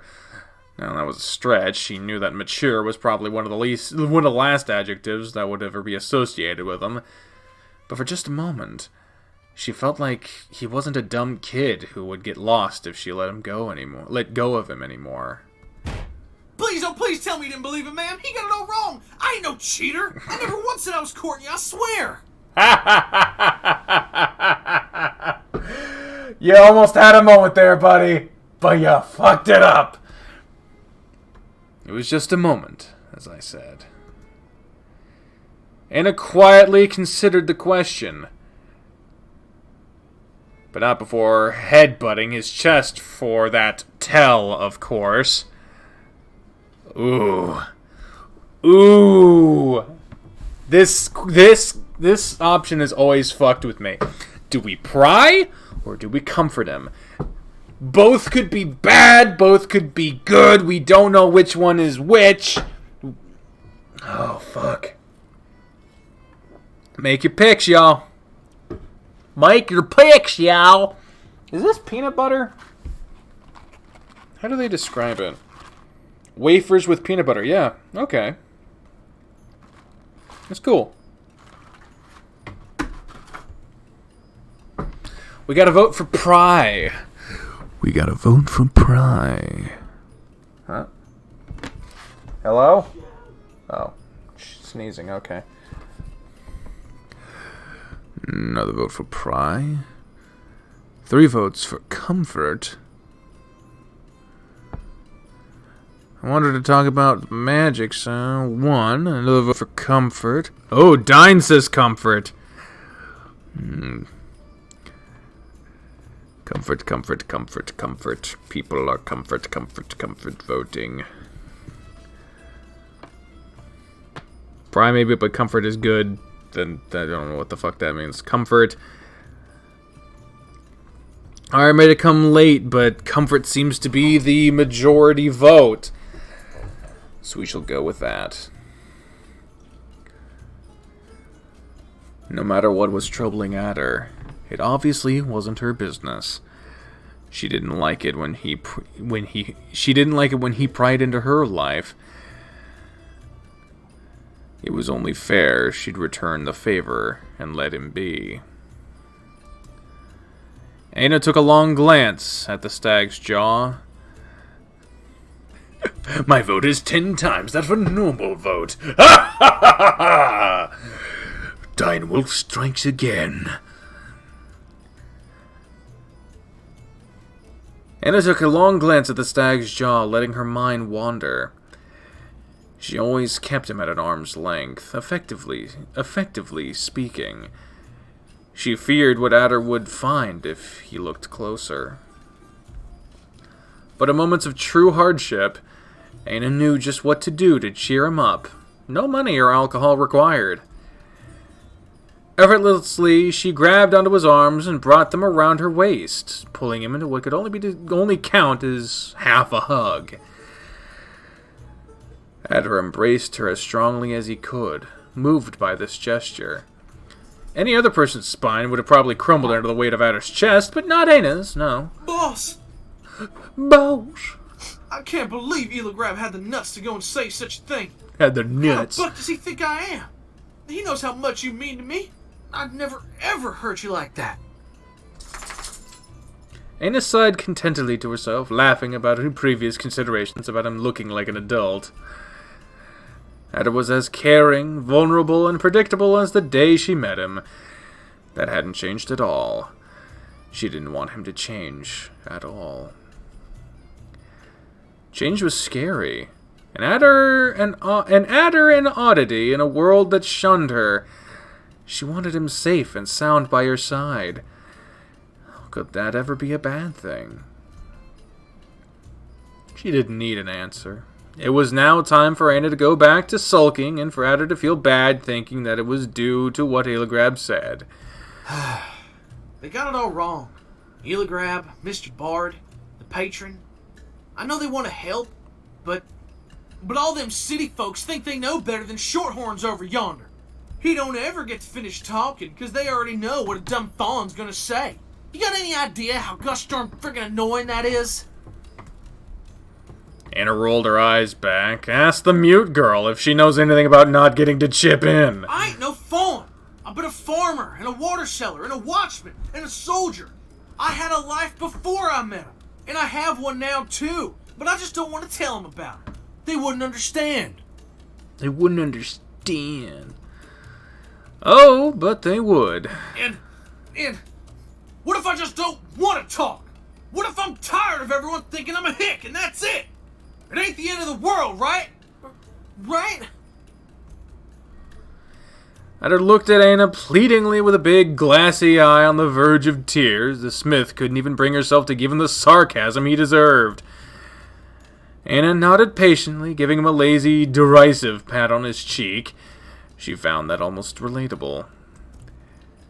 With a loud sigh, full of resignation, frustration, and just a hint of relief, Adder rested his chin on Anna's head, letting his surge of honesty suddenly vanish. Woo! Feels good to get that off my chest. Once more, does and stags, the only one that gets it is Anna the Smith. I'm sorry for all the grief I've given you, boss. I should have talked to you sooner. Indeed, he should have, but she was gracious enough not to remark it. Anna let him know that she still expected an explanation with a single look, and Adder's cheeks jumped a little as he looked away, smiling as coyly as his giant teeth would let him. And here came the part where he poured his heart out to the beautiful maiden by his side, and the relationship was strengthened even further. Boss, you know that I know there ain't nobody in the whole of Akathor that'll keep a secret safer than you. Oh boy. But that still don't mean you get to hear about it. Oh. Huh? Oh man. Time to roll out the barrels. Well, ma'am, I think I'm all talked out for today. I should get going now. Mr. Bard's playing tonight, and someone's got to make sure he don't drink our money. See you tomorrow. Adder headed off to the arc that led to the Slander District. A set of steps started walking behind him. Boss? Oh shit. Ha! Gotcha. Did I forget something? Anna pointed at Adder, and then herself. You want to come along? Oh, nod. I don't know, boss. It's, a stag night. We're gonna drink ourselves silly, and then we're gonna talk about does. Woo! Yeah. Oh, boy. Get off talking about does. Now, that's the biggest piece of fiction ever written. Needless to say, Anna remained very much unconvinced. What about your pa? He's gonna be madder than a hornet when he hears you're out drinking with me again. The merchant was essentially mad every fraction of a second he spent alive. That wasn't a deterrent under any circumstance. Let me make this a bit easier for you. Do you remember the last time we went to a tavern together, boss? You know, when you threw Mr. Bard out a window, and then you just ran after him and left me alone to... Hold up. Don't tell me that was the day she... Whatever story Adder was about to tell disappeared completely from his mind. He bit the claw on his thumb, babbling to himself about with that strange accent of his. Oh! Hmm?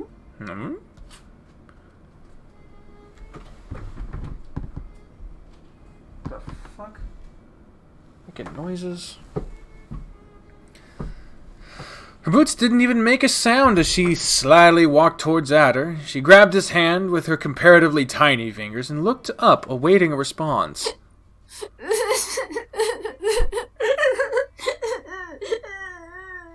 That is quite a sob. Jesus. Sorry, boss, don't cry, please. I'm so sorry. I didn't know you wanted to come along so bad. You could come down with us any day. And if Mr. Bard got anything to say about that, I'll take care of him. And his lip trembled as she struggled to keep a smirk away from her face. Not so fast, ma'am. You gotta swear over by time that your butt and the seat are gonna be one and the same. Because if I see you throw a single punch, or a kick, or God's forbid a stab, I ain't ever taking you with me again. I don't want another buck slamming a chair against my noggin. Got it? Thumbs up. Suspicious glares and mutters accompanied Aina and Adder all the way through Slander District until they ended up in their usual tavern, or rather the closest thing to a tavern one could find in there. The Lucky Bastard, so called in honor of the owner's late husband, who was struck dead by a lightning bolt after walking out of a gambling house. The three were clearly mad at him, though not quite as much as his wife. She'd surely made peace with the memory of him after finding his secret earnings and opening the tavern. And that doesn't give you a clear idea of the type of gents that frequented the establishment, so suffice it to say that they let Gyoff play in it. Adder peeked in, looking with apprehension at the few deer scattered across the tavern. Anyone capable of ignoring the aberrations Gyoff played probably deserved to be there. A quick look back at Aina revealed her eagerness to quiet Gyoff using her fists. She noticed Adder's expression and quickly put her hands behind her back. Hey now! You promised you'd be quiet. You swore over Baitai. He's gonna smite you to death. Well, yeah, she sat down. Aina took a hand to her forehead and pretended to swoon. She actually miscalculated and fell on her butt, smitten indeed. I ain't joking around, boss. This is the one place in the district that still lets Mr. Bard play. I can't get in trouble here. I can't do that to Gyoff again, okay? Do it for me. Oh, he pulled that out.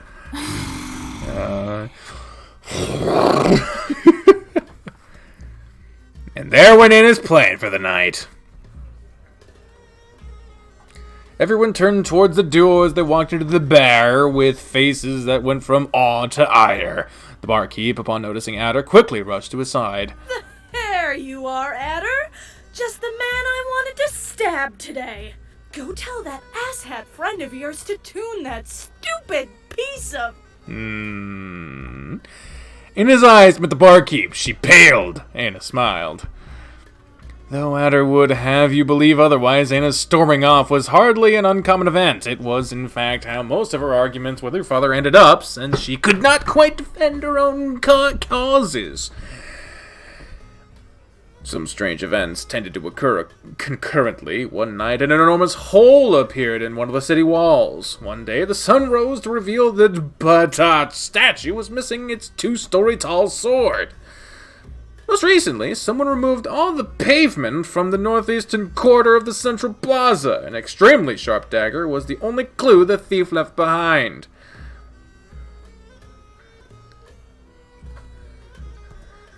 But of course, Adder didn't believe that his beloved boss had anything to do with any form of nocturnal vandalism. Wait. What? You... Oh, right. Boss, this is the prettiest barkeep in town, Miss Barkeep. Miss Barkeep, this is the prettiest smith in town, my boss, Aina. Aina? Oh. Aina tilted her head up slightly to let Adder pat her head affectionately. Still in such a cute position, she turned her eyes towards the barkeep in a killing glare. Aina! Of course. I didn't know it was like that. Give me just a... You bunch of twats better get your asses out of this place immediately! These two want some space! What the fuck? There was no answer to the barkeep's order. Aina reached for the hammer on her back. There's no need for that, ma'am. We'll just try to fit in a corner or something. Adder took a deep breath as Aina placed the hammer back on her belt, sending the one last look of disappointment his way. Yelf's barely cohesive poetry became clear as they reached the back of the tavern, though the bard seemed too occupied with his performance to notice them yet. They managed to find an empty space where they could barely fit together, though their designated room on the floor became considerably bigger after Aina curled her lips at the deer around them. Well, that sure was a thing. She never called anyone a twat for me before. You know the barkeep, boss? Yeah, I don't know. You fucking really... Nope, no way. She had to be confusing Aina for some other green-haired albino that wandered from tavern to tavern once a moon, demanding a little tip in exchange for not raising the place to the ground. Easy mistake. Once seated, Anna called the barkeep with a deep, menacing growl. She rushed to her side immediately. Yes, miss? Anna pointed to a cup and raised 2 fingers. The barkeep clearly didn't need a translation, but Anna's request didn't seem to cheer Adder up, as it should have. Make that just 1, ma'am. I ain't got enough money. And I don't feel like drinking anyway. But Anna felt like making him drink, of course. She brought out a shiny Doru from Edelgrab's gift, pointed to herself and then to Adder. Oh, that's mighty kind of you, boss. But really, I don't wanna. Uh-oh. I said no thanks. Uh-oh. Uh-oh. Anna tried to push 2 coins to the barkeep's hand while Adder tried to pull her hand away quite fruitlessly. Anna? What did I say earlier about trying to know what's best for me, huh? I don't always gotta get naked to have fun, alright? What? What? Huh? What? What? You just say that? Both Anna and the barkeep looked at each other. Then they looked at Adder as he pursed his lips together. Get drunk? I mean, I don't gotta get drunk. What do you know? I think I kinda do need a drink. Yeah. Get me drunk, please. I don't want to think about being naked now. Oh, boy. Adder was already bringing himself to enough shame, so Anna kindly overpaid the barkeep in a desperate action to make her go away. Once the barkeep left, she took one of Adder's hands and pulled it away from his eyes, trying to take a good look at his face. She would have had better luck looking for faces in the mold covering the walls. Doth mine ears deceive me? Oh God, Or is it's that this the guy. tinkling of coins I hear? It's this fucker again. None other than Goff finally turned towards them with a very calculated nonchalantness, plucking the strings of his perpetually out-of-tune ode. Oud. Anna pulled her ears down and sighed audibly. Goodness gracious! If it isn't Ladder, accompanied by the petite patroness no less, of all the miserable taverns in this loathsome city. Keep insulting the only place that's giving you employment. I see how that'll go. They both knew that Goff had been expecting Adder and had clearly seen them walk in, but why say hi like a normal person? Evening, Mr. Bard. I know what time of the day it is, thank you very much. I'm painfully sober yet. Or at least sober enough to recognize a moon in the sky and a lad eaten up by his misgivings when I see one. Aina, what did you tell Adder to make him wail like that? Oh, God. Oh, woe is me. So young and I'm turning hard of hearing. Speak up, dearie. Oh, this guy's a bastard. Oh, God. And his teeth gritted one against the other, loud enough for Adder to hear. They exchanged a very serious look. One that said, don't. A series of strangely precise grunts and gestures followed one another under the expectant attention of the bard. Afterward, they both looked at Adder until he finally relented. She wants you to keel over and die. Why? Is she too lazy to kill me herself? What the fuck kind of insult is that? It was a question, not an invitation. But of course, that kind of subtlety doesn't fare so well around the likes of you. God damn, this dude's a dick.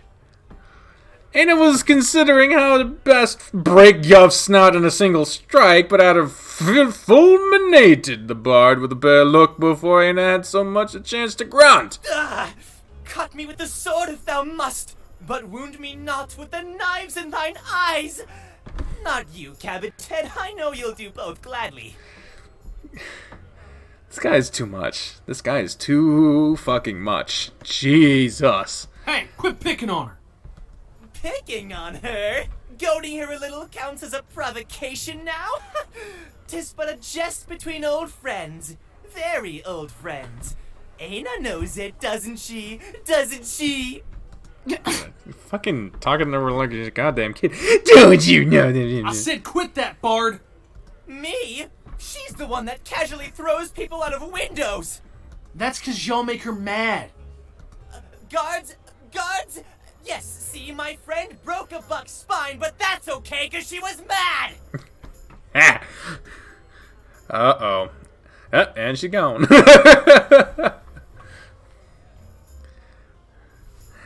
And I was about to reply, but the barkeep finally arrived with 2 cups filled to the top, where she surely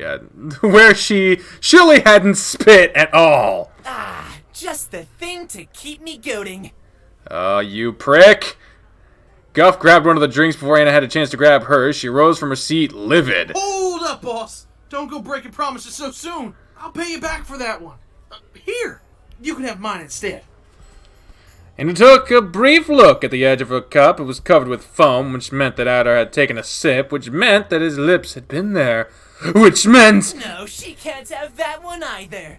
Anna's not old enough to drink. At least formally, And she's never getting older. Oh, God. The guy is fucking annoying. Mrs. Goff was about to drink from his cup. Anna snatched her drink back. She gulped the beer down. I'd say I hope you choke on it, but you can't even do that. What the fuck? Anna proceeded to spit the drink all over Goff's face and then slammed the cup against the table, leaving a crater in the metal sheet. Ooh, a metal table. Nice. Goff dragged his hand down his face, trying to get some beer off his fur. He was trembling slightly, but laughing all the same. All this time thinking you were a golem, and it turns out you're just a misshapen walking fountain. Oh, God. Will you 2 quit acting like fawns?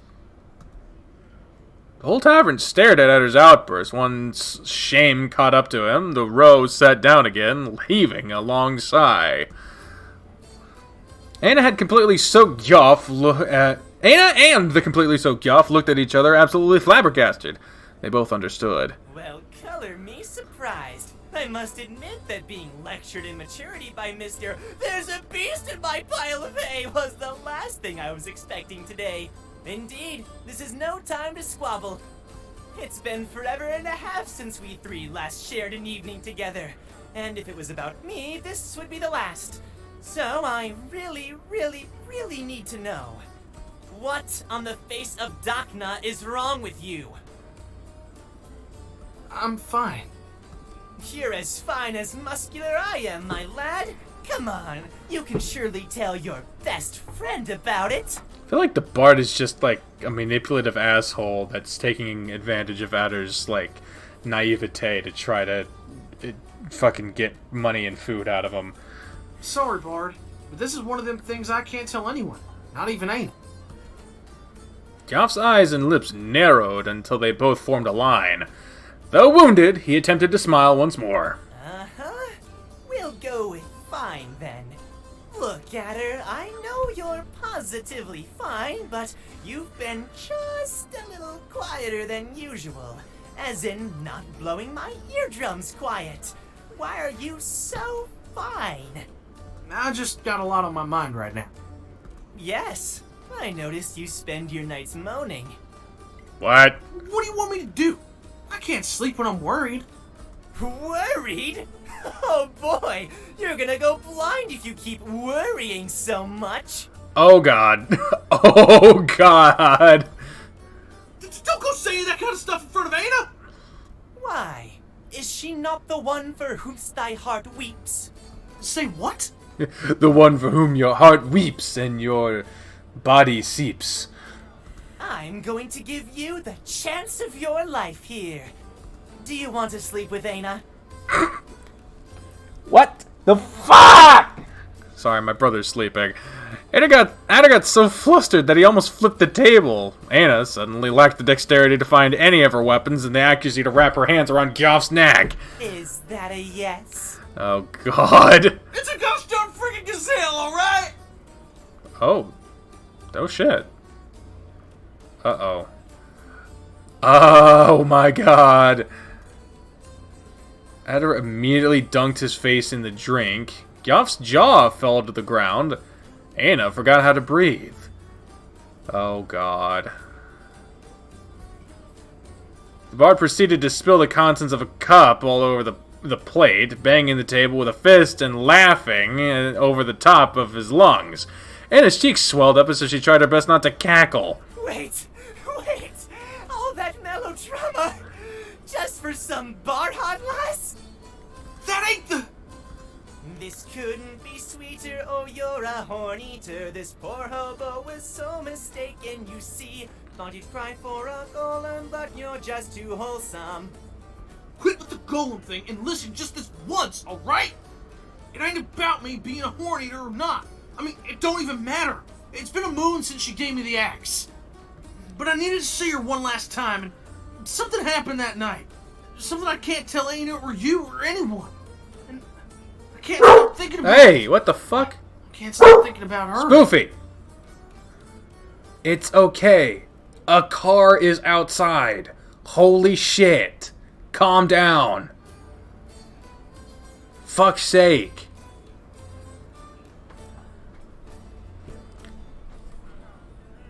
Ah, yes. I'm sure a lot of things happened that night. Or didn't, from the look on your face. You know, there's not a face unbeknownst to this bard. So tell me which Zell has been touching your neck. Oh, bye. Go tune your ood, Gyoff. It's ood, okay. Wow, touchy. Anyway, I'm glad to hear that you're a healthy deer with healthy obsessions that don't include lifelike dolls with a penchant for smithery. I'll leave you two friends to your business dinner. Oh boy.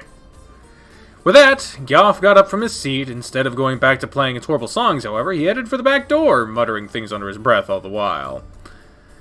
Aina's eyes finally drifted back to Adder. He turned red like a tomato. Gyoff, am I right? That bard's 2 straws shy of a hay bale and only half as smart. Sorry, boss. I need a moment.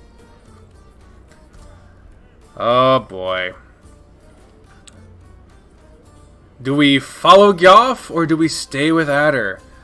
As the story is now about Aina. Maybe it was the whole time. I really don't understand. But one or two. Which one do we do's? And we don't really have a reason to follow Gyoff. But Adder doesn't want. Adder wants a moment alone. So I don't know which one to fucking do. That's why y'all will pick. My burping wasn't that much of a problem. Now I'm being forced to drink fucking soda.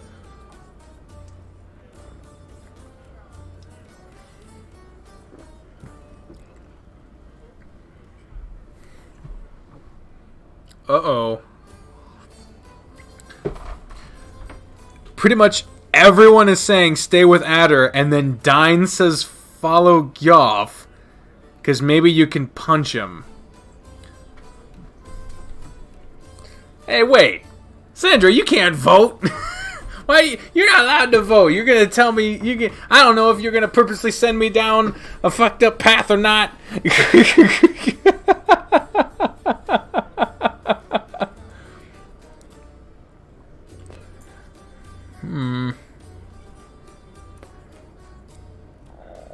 Well, now I'm conflicted.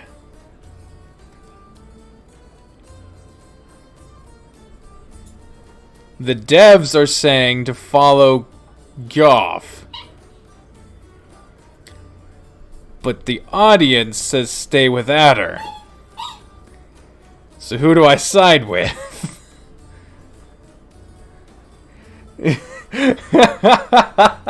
I can vote. Mr. Myers in my vote counts or what? Oh shit.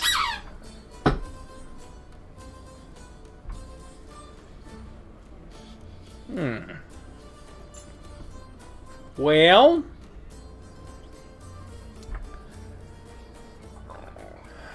fuck.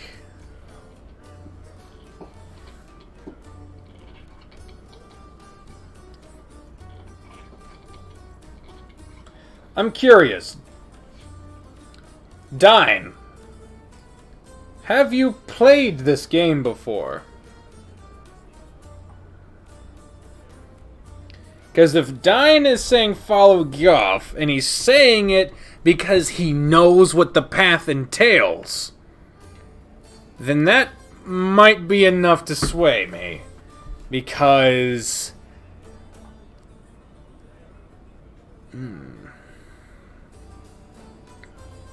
Huh? Dinah's said to go with the majority. And Sandra says both are fine, so...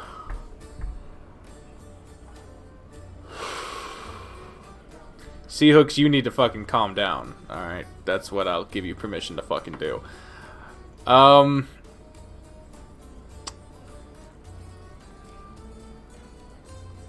He hasn't played this far.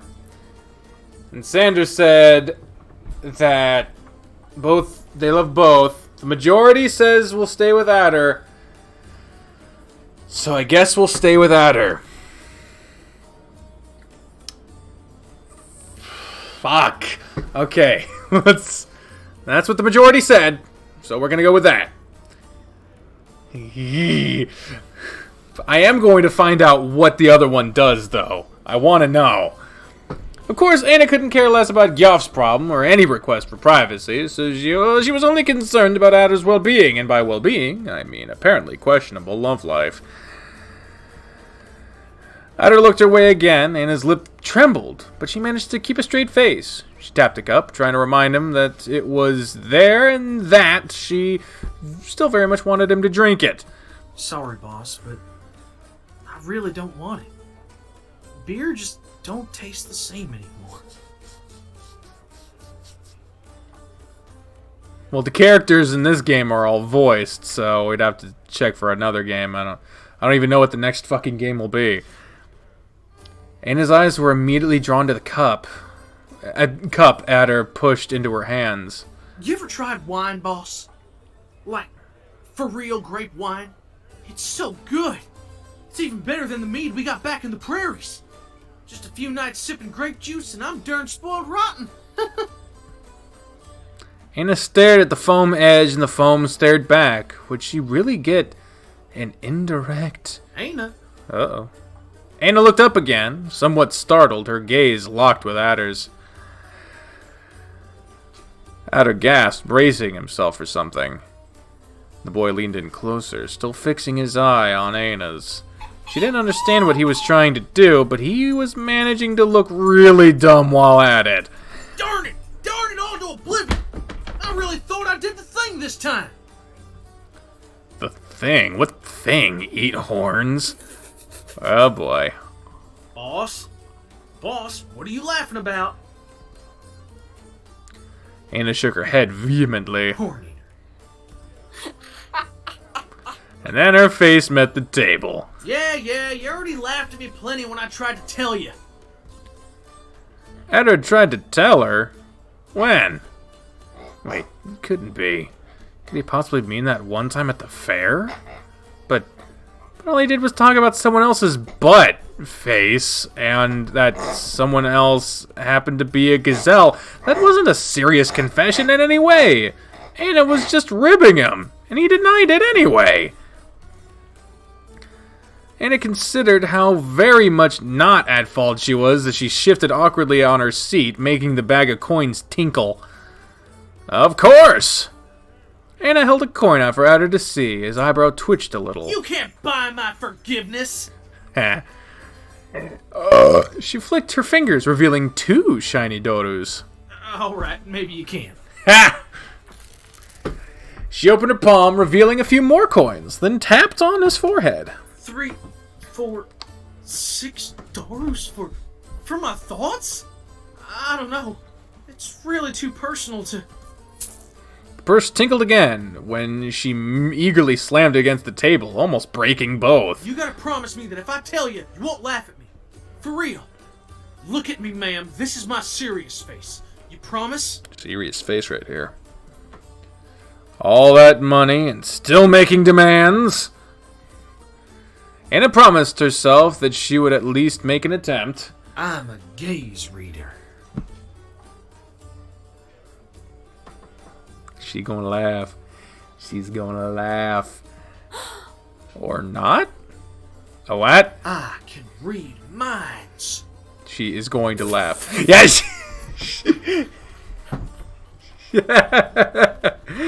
An attempt was made. Darn, you got me! I really thought I could fool you this time around, but nope. You're just too smart for me, boss. Here, take your money back. My pa raised a liar, not a thief. Oh, poor boy.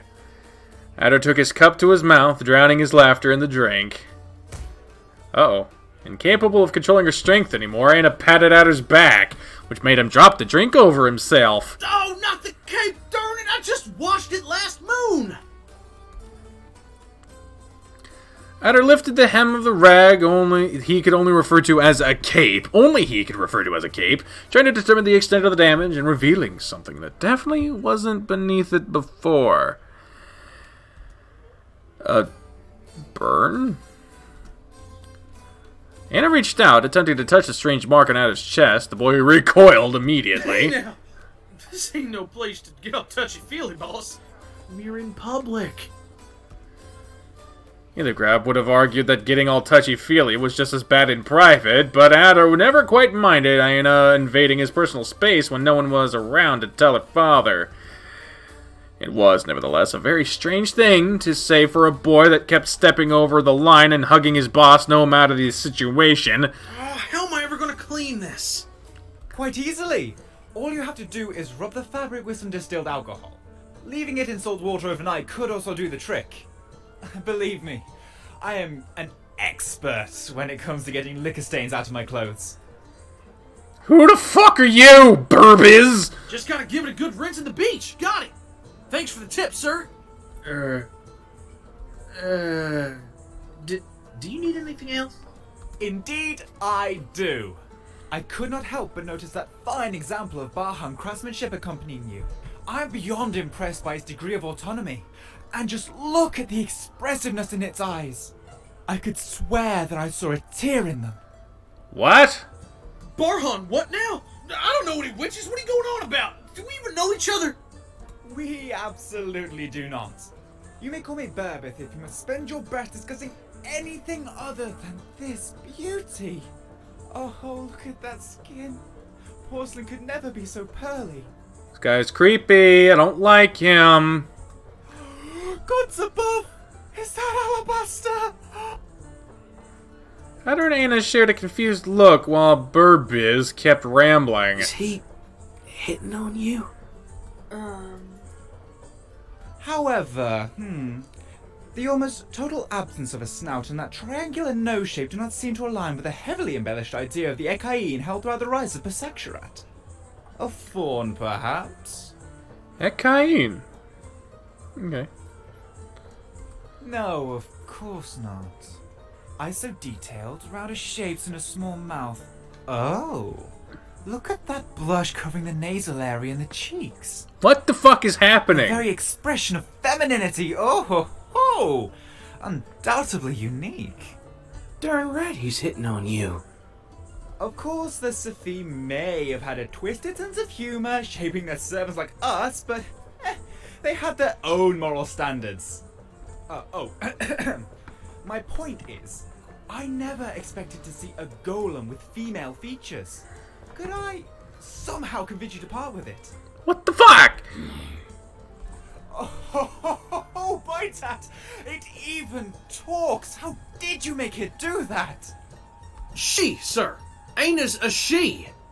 Yes, I said as much. Wait, what are those spikes between her teeth? Some sort of defense mechanism?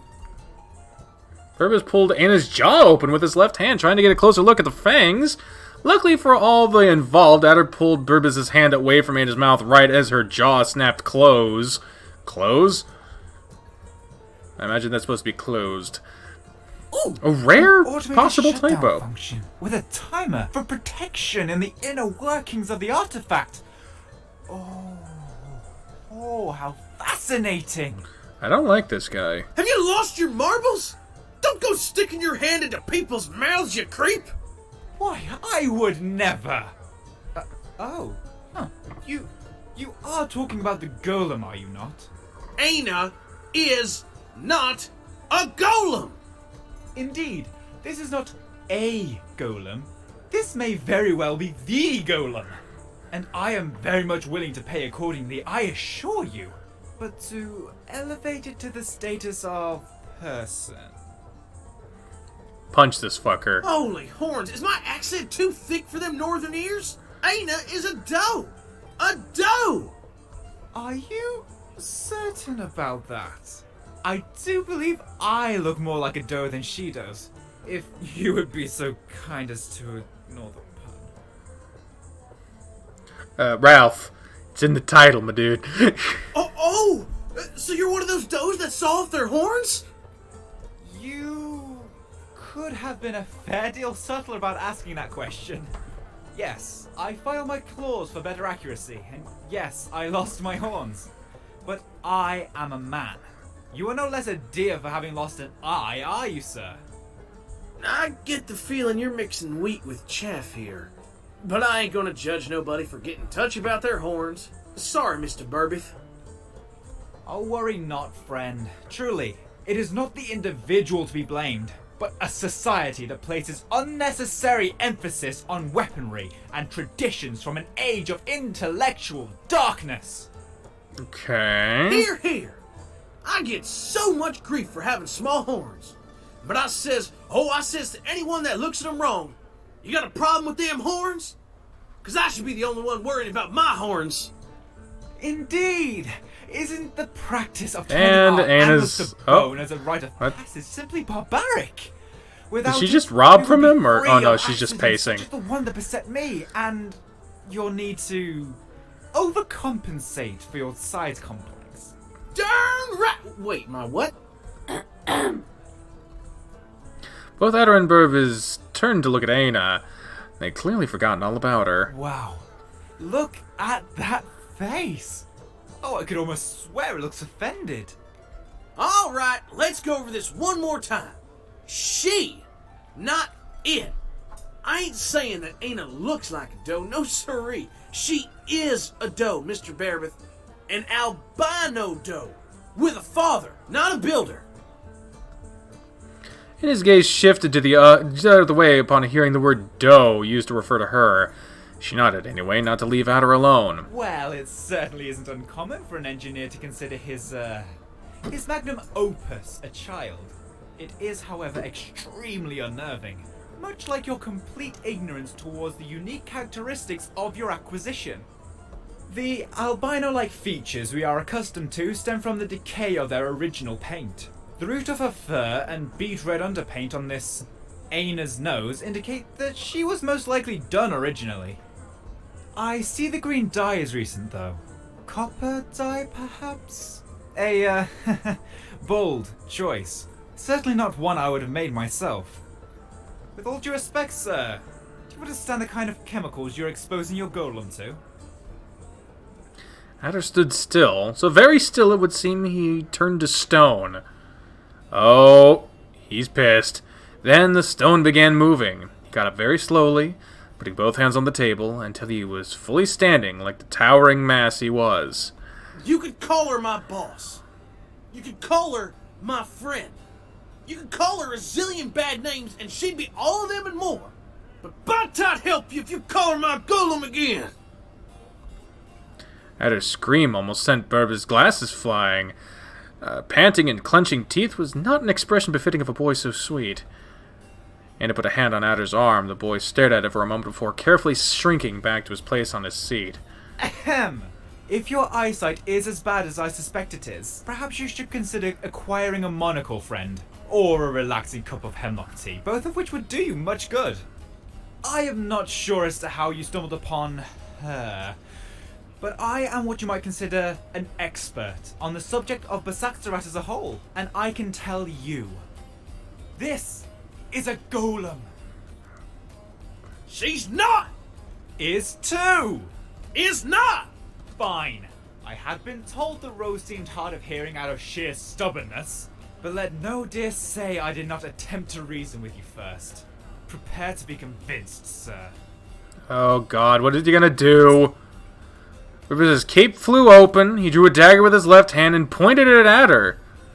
Seeing this, the barkeep rushed over to her side. Stop that, you halfwit! They're gonna destroy the tavern! Who? That fool? Before even an inch of the tiny blade had been revealed, Adder started running, and even though Burbis clearly didn't have any intention to pursue him, Adder kept running all the same. No, not the Sandford! The beast! Oh, not this again! Please! This is a golem! Honestly, are all you villains nearsighted? Anna glared at Berbis with all her strength, but she promised not to cause a ruckus. All she could do was stand up to watch her brave buck immediately head in panic to the other end of the room. A knight that had ran up in the opposite direction whenever he saw a pointy thing. Some knight that would be. And again, Adder hadn't said anything about it for months. The only one who ever mentioned it anymore was Gyoff. Of course, Adder had stopped talking about becoming a knight. He knew how ridiculous that sounded, and he probably realized at some point that what everyone knew, there was no hope for him. I don't believe I have, Ralph. Once more, Anna had stayed behind. She had clung for dear life to the idea of a boy that had outgrown her, ridiculous as it sounded in that precise moment. Anna sighed to herself, finding the whole situation rather underwhelming. She didn't even react to Berbis's approach. The so-called golem expert cut a small gap on Anna's trouser leg. Now, face the irrefutable proof. Look at this! Wait, where are its joints? Maybe the other leg. No? Over there? How about Oh, that is very anatomically correct. Oh, God. And a punch. Giant punch. Giant... hair in my mouth. Giant fucking punch. It's still going. Well. He is not happy. He is not happy. Perhaps there was still hope for Adder. I really don't know what to say. Part of me wants to yell something like, I expected better from you, son. But I'm all about standing up for the little guy. You're all tiny to me, after all. But against all evidence pointing to the contrary, Anna is very much not the little guy in any situation. Ever. And even if she was, you really should be a little wiser about who you pick fights with.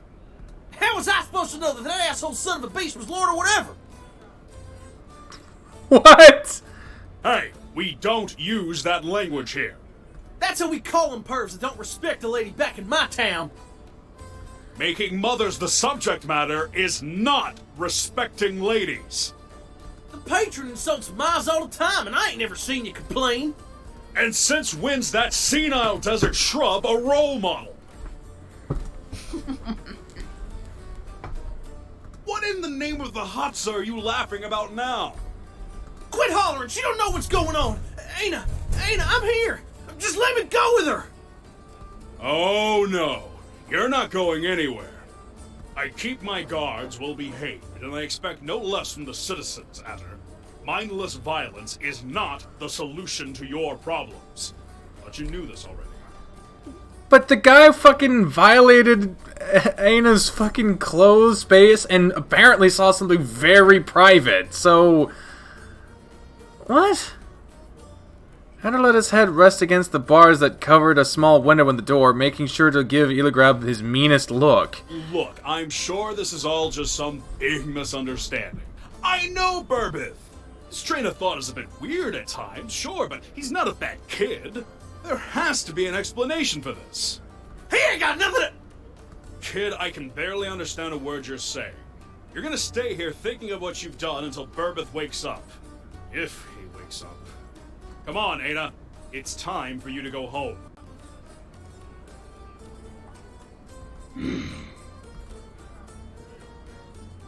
Anna gave Illigrab a very meaningful look. Fine. You can wait for him in the entrance. But I swear by Aimai that I'll rake you across the coals if I find a single prick out of place that or saw when I'm back. Are we clear? Anna nodded eagerly. Illigrab gave her a dubious look, but he seemed to be in too much of a hurry to make sure she'd stay put.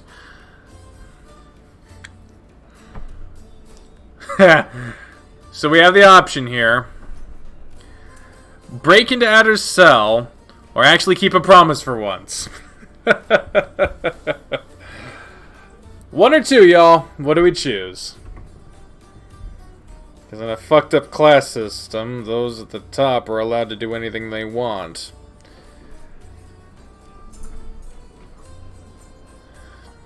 Bothers the shit out of me. Gonna vote for breaking in.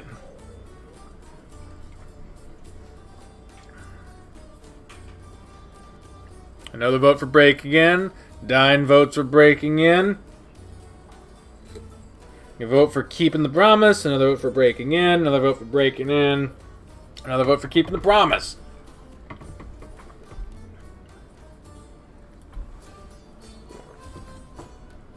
Oh, the devs themselves. Sandra says, keep a promise.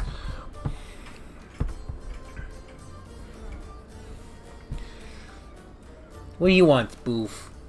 What do you want, Bubby? What do you want? Want to do the licks? With the licks! Oh, yeah, the licks. Oh, yeah, boy. Oh, yeah, boy. Yeah, boy. No, I love you. Even though you're such an asshole a lot of the times, I still love you. The fingers in your face. Okay.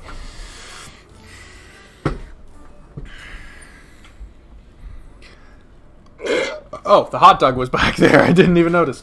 Yeah! Alright.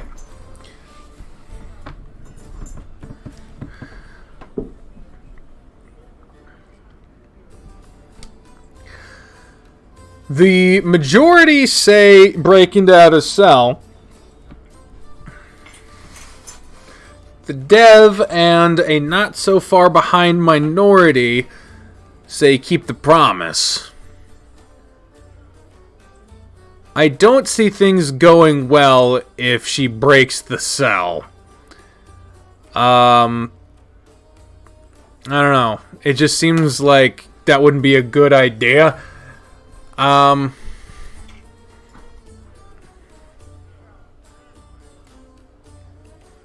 Let's see what happens if you keep the promise. Well, that's not what people voted for, though. Fuck. Shit. What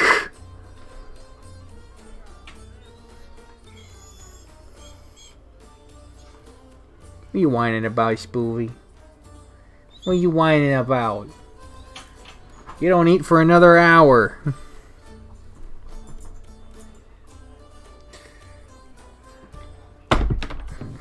Give me the pig. Here's the pig.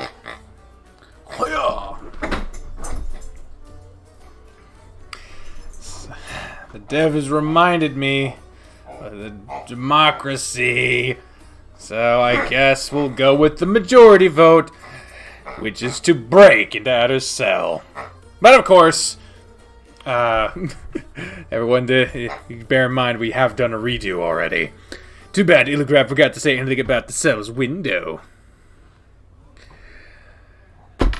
Come on. Spoofy is an Australian Shepherd Husky mix. And he already has been neutered, so I do not believe that we will be breeding with him.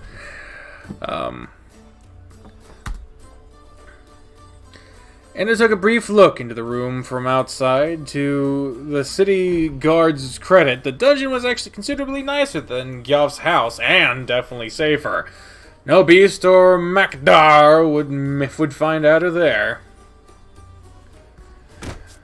Didn't take Anna much effort to bend the iron bars and sneak her little body in through the window. Anna!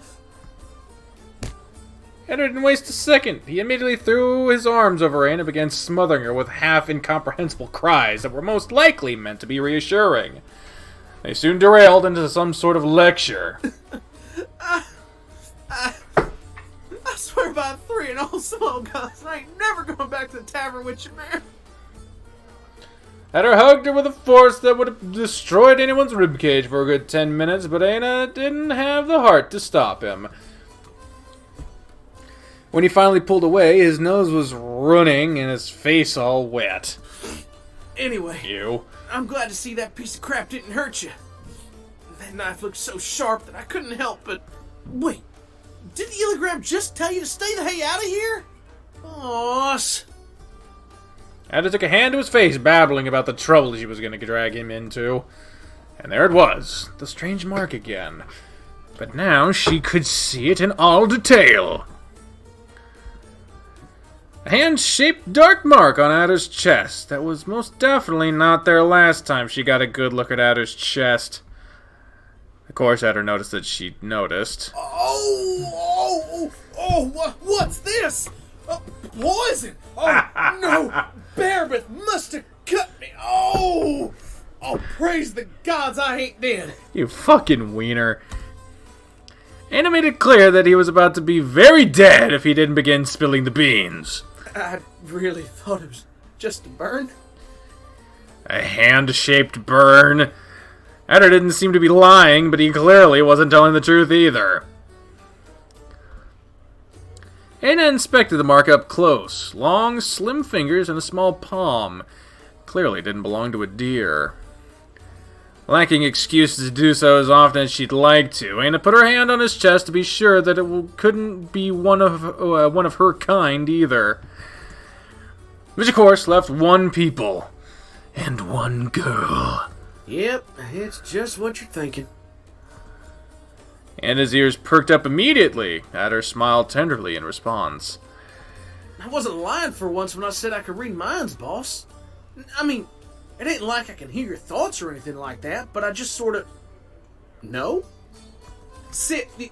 You see, the gazelle I was talking about earlier, she taught me how to read the heights as it passes through you, following the trail of emotions all your lives ever left in it, through nothing but your very eyes.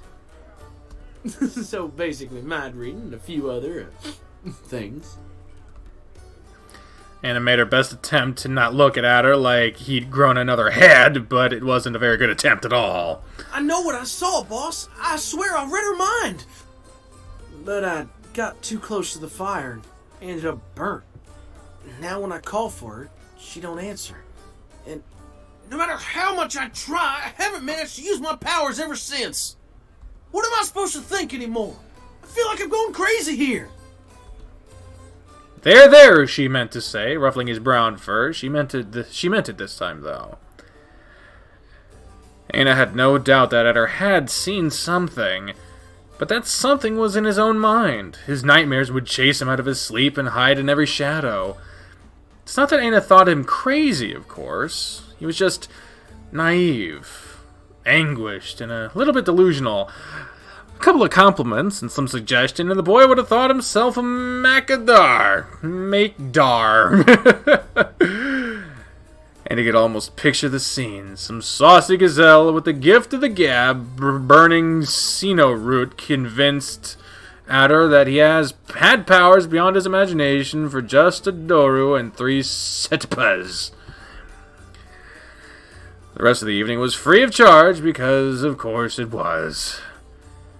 And he put that bitter, absolutely not jealous train of thought aside for a moment. A burn. Why would he think it was a burn? No matter how much Anna waited and impatiently tapped her boot against the ground, Adder didn't say another word on the matter. A small smile appeared on his face after a while, heralding a story as it always did. You know, boss, there's only one reason I wanted that whole gaze reader business to be true. Guess why? And his glare could have frozen the whole step. Right. What I mean is that you gotta think of the answer. Boss, come on. I want to stop being the fawn that cried beast. Look at me, and let me prove I can do this. Indulge him or refuse? What do you all think? What do you want? 1 or 2?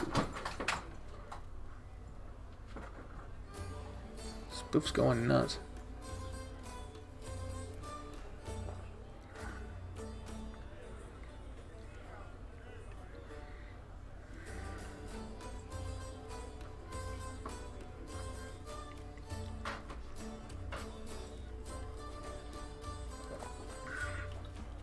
What sugar's on this?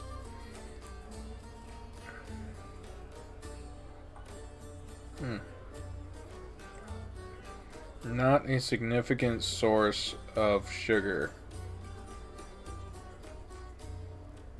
Really, this is just sodium and flavoring. Oh shit, the votes. Fuck. 1, 1, 1, 1, 1, 2... 1, 1, 1, 1, 1. Alright, everyone's fucking saying 1. Awesome, alright. Indulge him! Fine, why not? Couldn't possibly hurt. Alright. Look me in the eye and don't move, okay? Think of something with all your strength, like you were putting your whole mind to it. Anna shut her eyes for a moment, trying to think of... her feelings or an insult? What will it be? 1 or 2, y'all? Feelings or insult? What the fuck is wrong with me?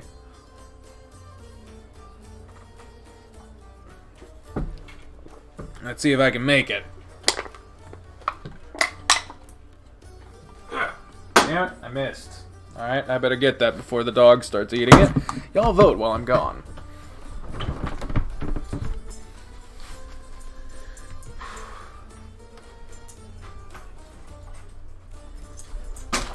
No jumps.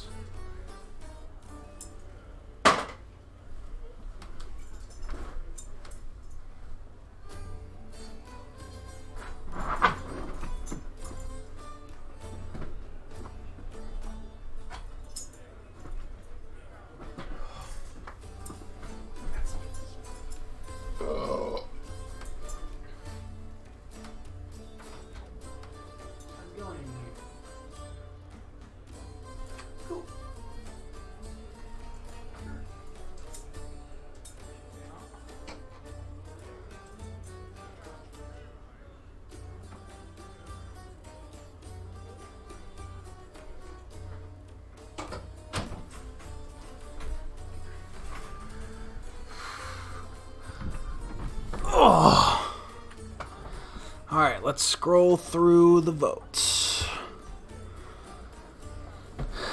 Feelings, feelings, feelings, insult, feelings, feelings, feelings, insult, feelings, feelings, feelings, insult, insult, feelings, feelings, feelings. Well, the vast majority fucking said feelings, so we shall go with that.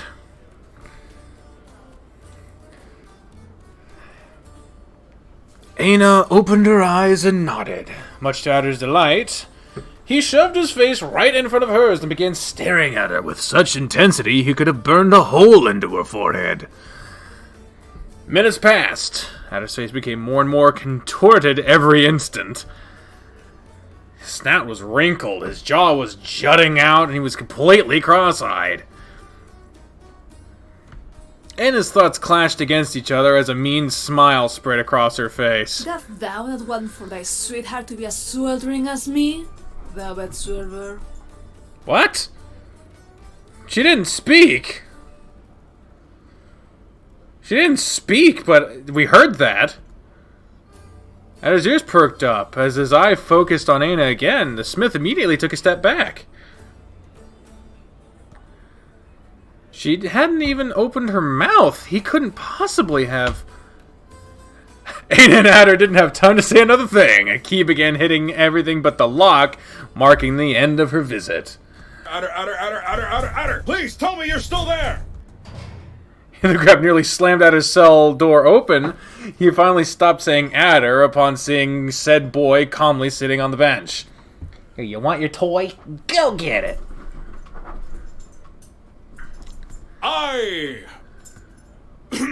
Hey there, lad! I have some good news and some bad news. Which do you want to hear first? The bad? The good news is that Burbeth is alive and well. He'll wake up soon. Bad news is, you and I are gonna be taking a stroll to the marketplace. How's that bad?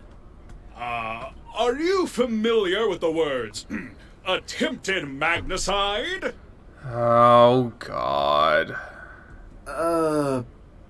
Don't worry, I'll explain on the way. Off we go! Oh, he gonna get punished, man. I don't like this. Hold up! What do you mean by public execution? What? What the fuck was that? Why did it randomly have an ad? Oh, like now that I'm actually reading it, it makes sense. Hold up! What do you mean by public execution? execution! And on that note, let me go ahead and save, and let's read the author's notes. Ba-doom! Okay. Hey there, this is the end for now. Thanks a lot for playing. Now, if you don't mind, may I steal just a minute of your time to take you to the credits? While I am the sole developer, not me, I'm reading the fucking, artist and writer of this game, there are a lot of amazing people that help make this visual novel in different ways. Please check them out, and you enjoyed this demo. It's not if you enjoyed this demo, you did. Whether you did think you did or not, you did. And you enjoyed this demo. Consider supporting on Patreon so I can... It disappeared. I didn't get it. What does it say? Thankfully, the stream is delayed so much that I can fucking... Supporting on Patreon so I can continue working on the Hayseed Knight. Nice.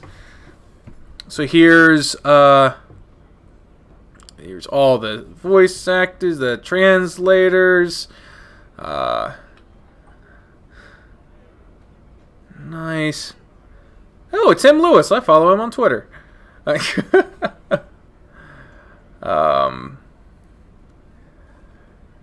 Music. A lot of good music here. Special effects. Special thanks to Nathan for proofreading. Alejandro for exporting audio. The patron list. Cool. Well, I guess that's oh shit, well, I saved, so yeah, sure. I guess that's since we're going down this path, that's it for the Hayseed Knight for now. I mean, there's the option of going back and seeing all the stuff we didn't see. But then I'm kind of robbing the point of playing it. What I would say is you should definitely fucking play this game. See the stuff that I didn't see, go down the paths I didn't. See what all there is to see in this game, because if it's anything like the stuff we have seen, it is charming as hell and absolutely entertaining. But I guess as far as the path we're on now, that's it for the Hayseed Knight. Did you see Steph right there? And that's how far we got, because I'm still working on Chapter 3. Yeah. I guess it's always weird when, because as you know, you see Dinewolf there commenting with a thumbs up. Because of games like extracurricular activities, I'm used to games lasting way longer. But sometimes you just get to a game early, you know. So, from what I've seen of this game so far, it is a shining example of what can be done, because it may not have a lot of length for what we have seen so far. Bear in mind, it was only just one path, one set of options per path. So there's absolutely a lot more to be seen, and I highly recommend you checking it out. It's free on Patreon. Go ahead and do it. The link is right fucking there and in the description to see what all we haven't. But this game is phenomenal. I love the voice acting, I love the animation, the art, the writing, the music is great. Oh my god. So it's just a phenomenal fucking game. Highly recommend it. Can't wait for Chapter 3 whenever that comes out. But until then, this game is officially on part-time status. What will replace it in the schedule? Because right now that just leaves Wolfstar and After Class. So maybe we'll just do those two games for now. Maybe I'll bring back Winds of Change. I don't fucking know. But whatever happens next will be whatever fucking happens next. Thank you all very much for joining me on this, the second episode of the Hayseed Knight. And yes, thanks for watching, man. Thank you for all the devs that were here, especially Sandra themselves. Hard fucking worker, fantastic person. And for all of you who are watching live or after the fact, Oh yeah, when Chapter 3 comes out, I'm going to stream it immediately. You bet your fucking ass. But until then, ladies and gentlemen, I have been the trained unprofessional. Speaking for myself, the voices in my head, and, yeah. What is my outro? I haven't streamed in a while. Speaking of the voice in my head, when I say, until next time, fare thee well. Bye, everyone. Awkward pause while I click on the button. Alright, bye.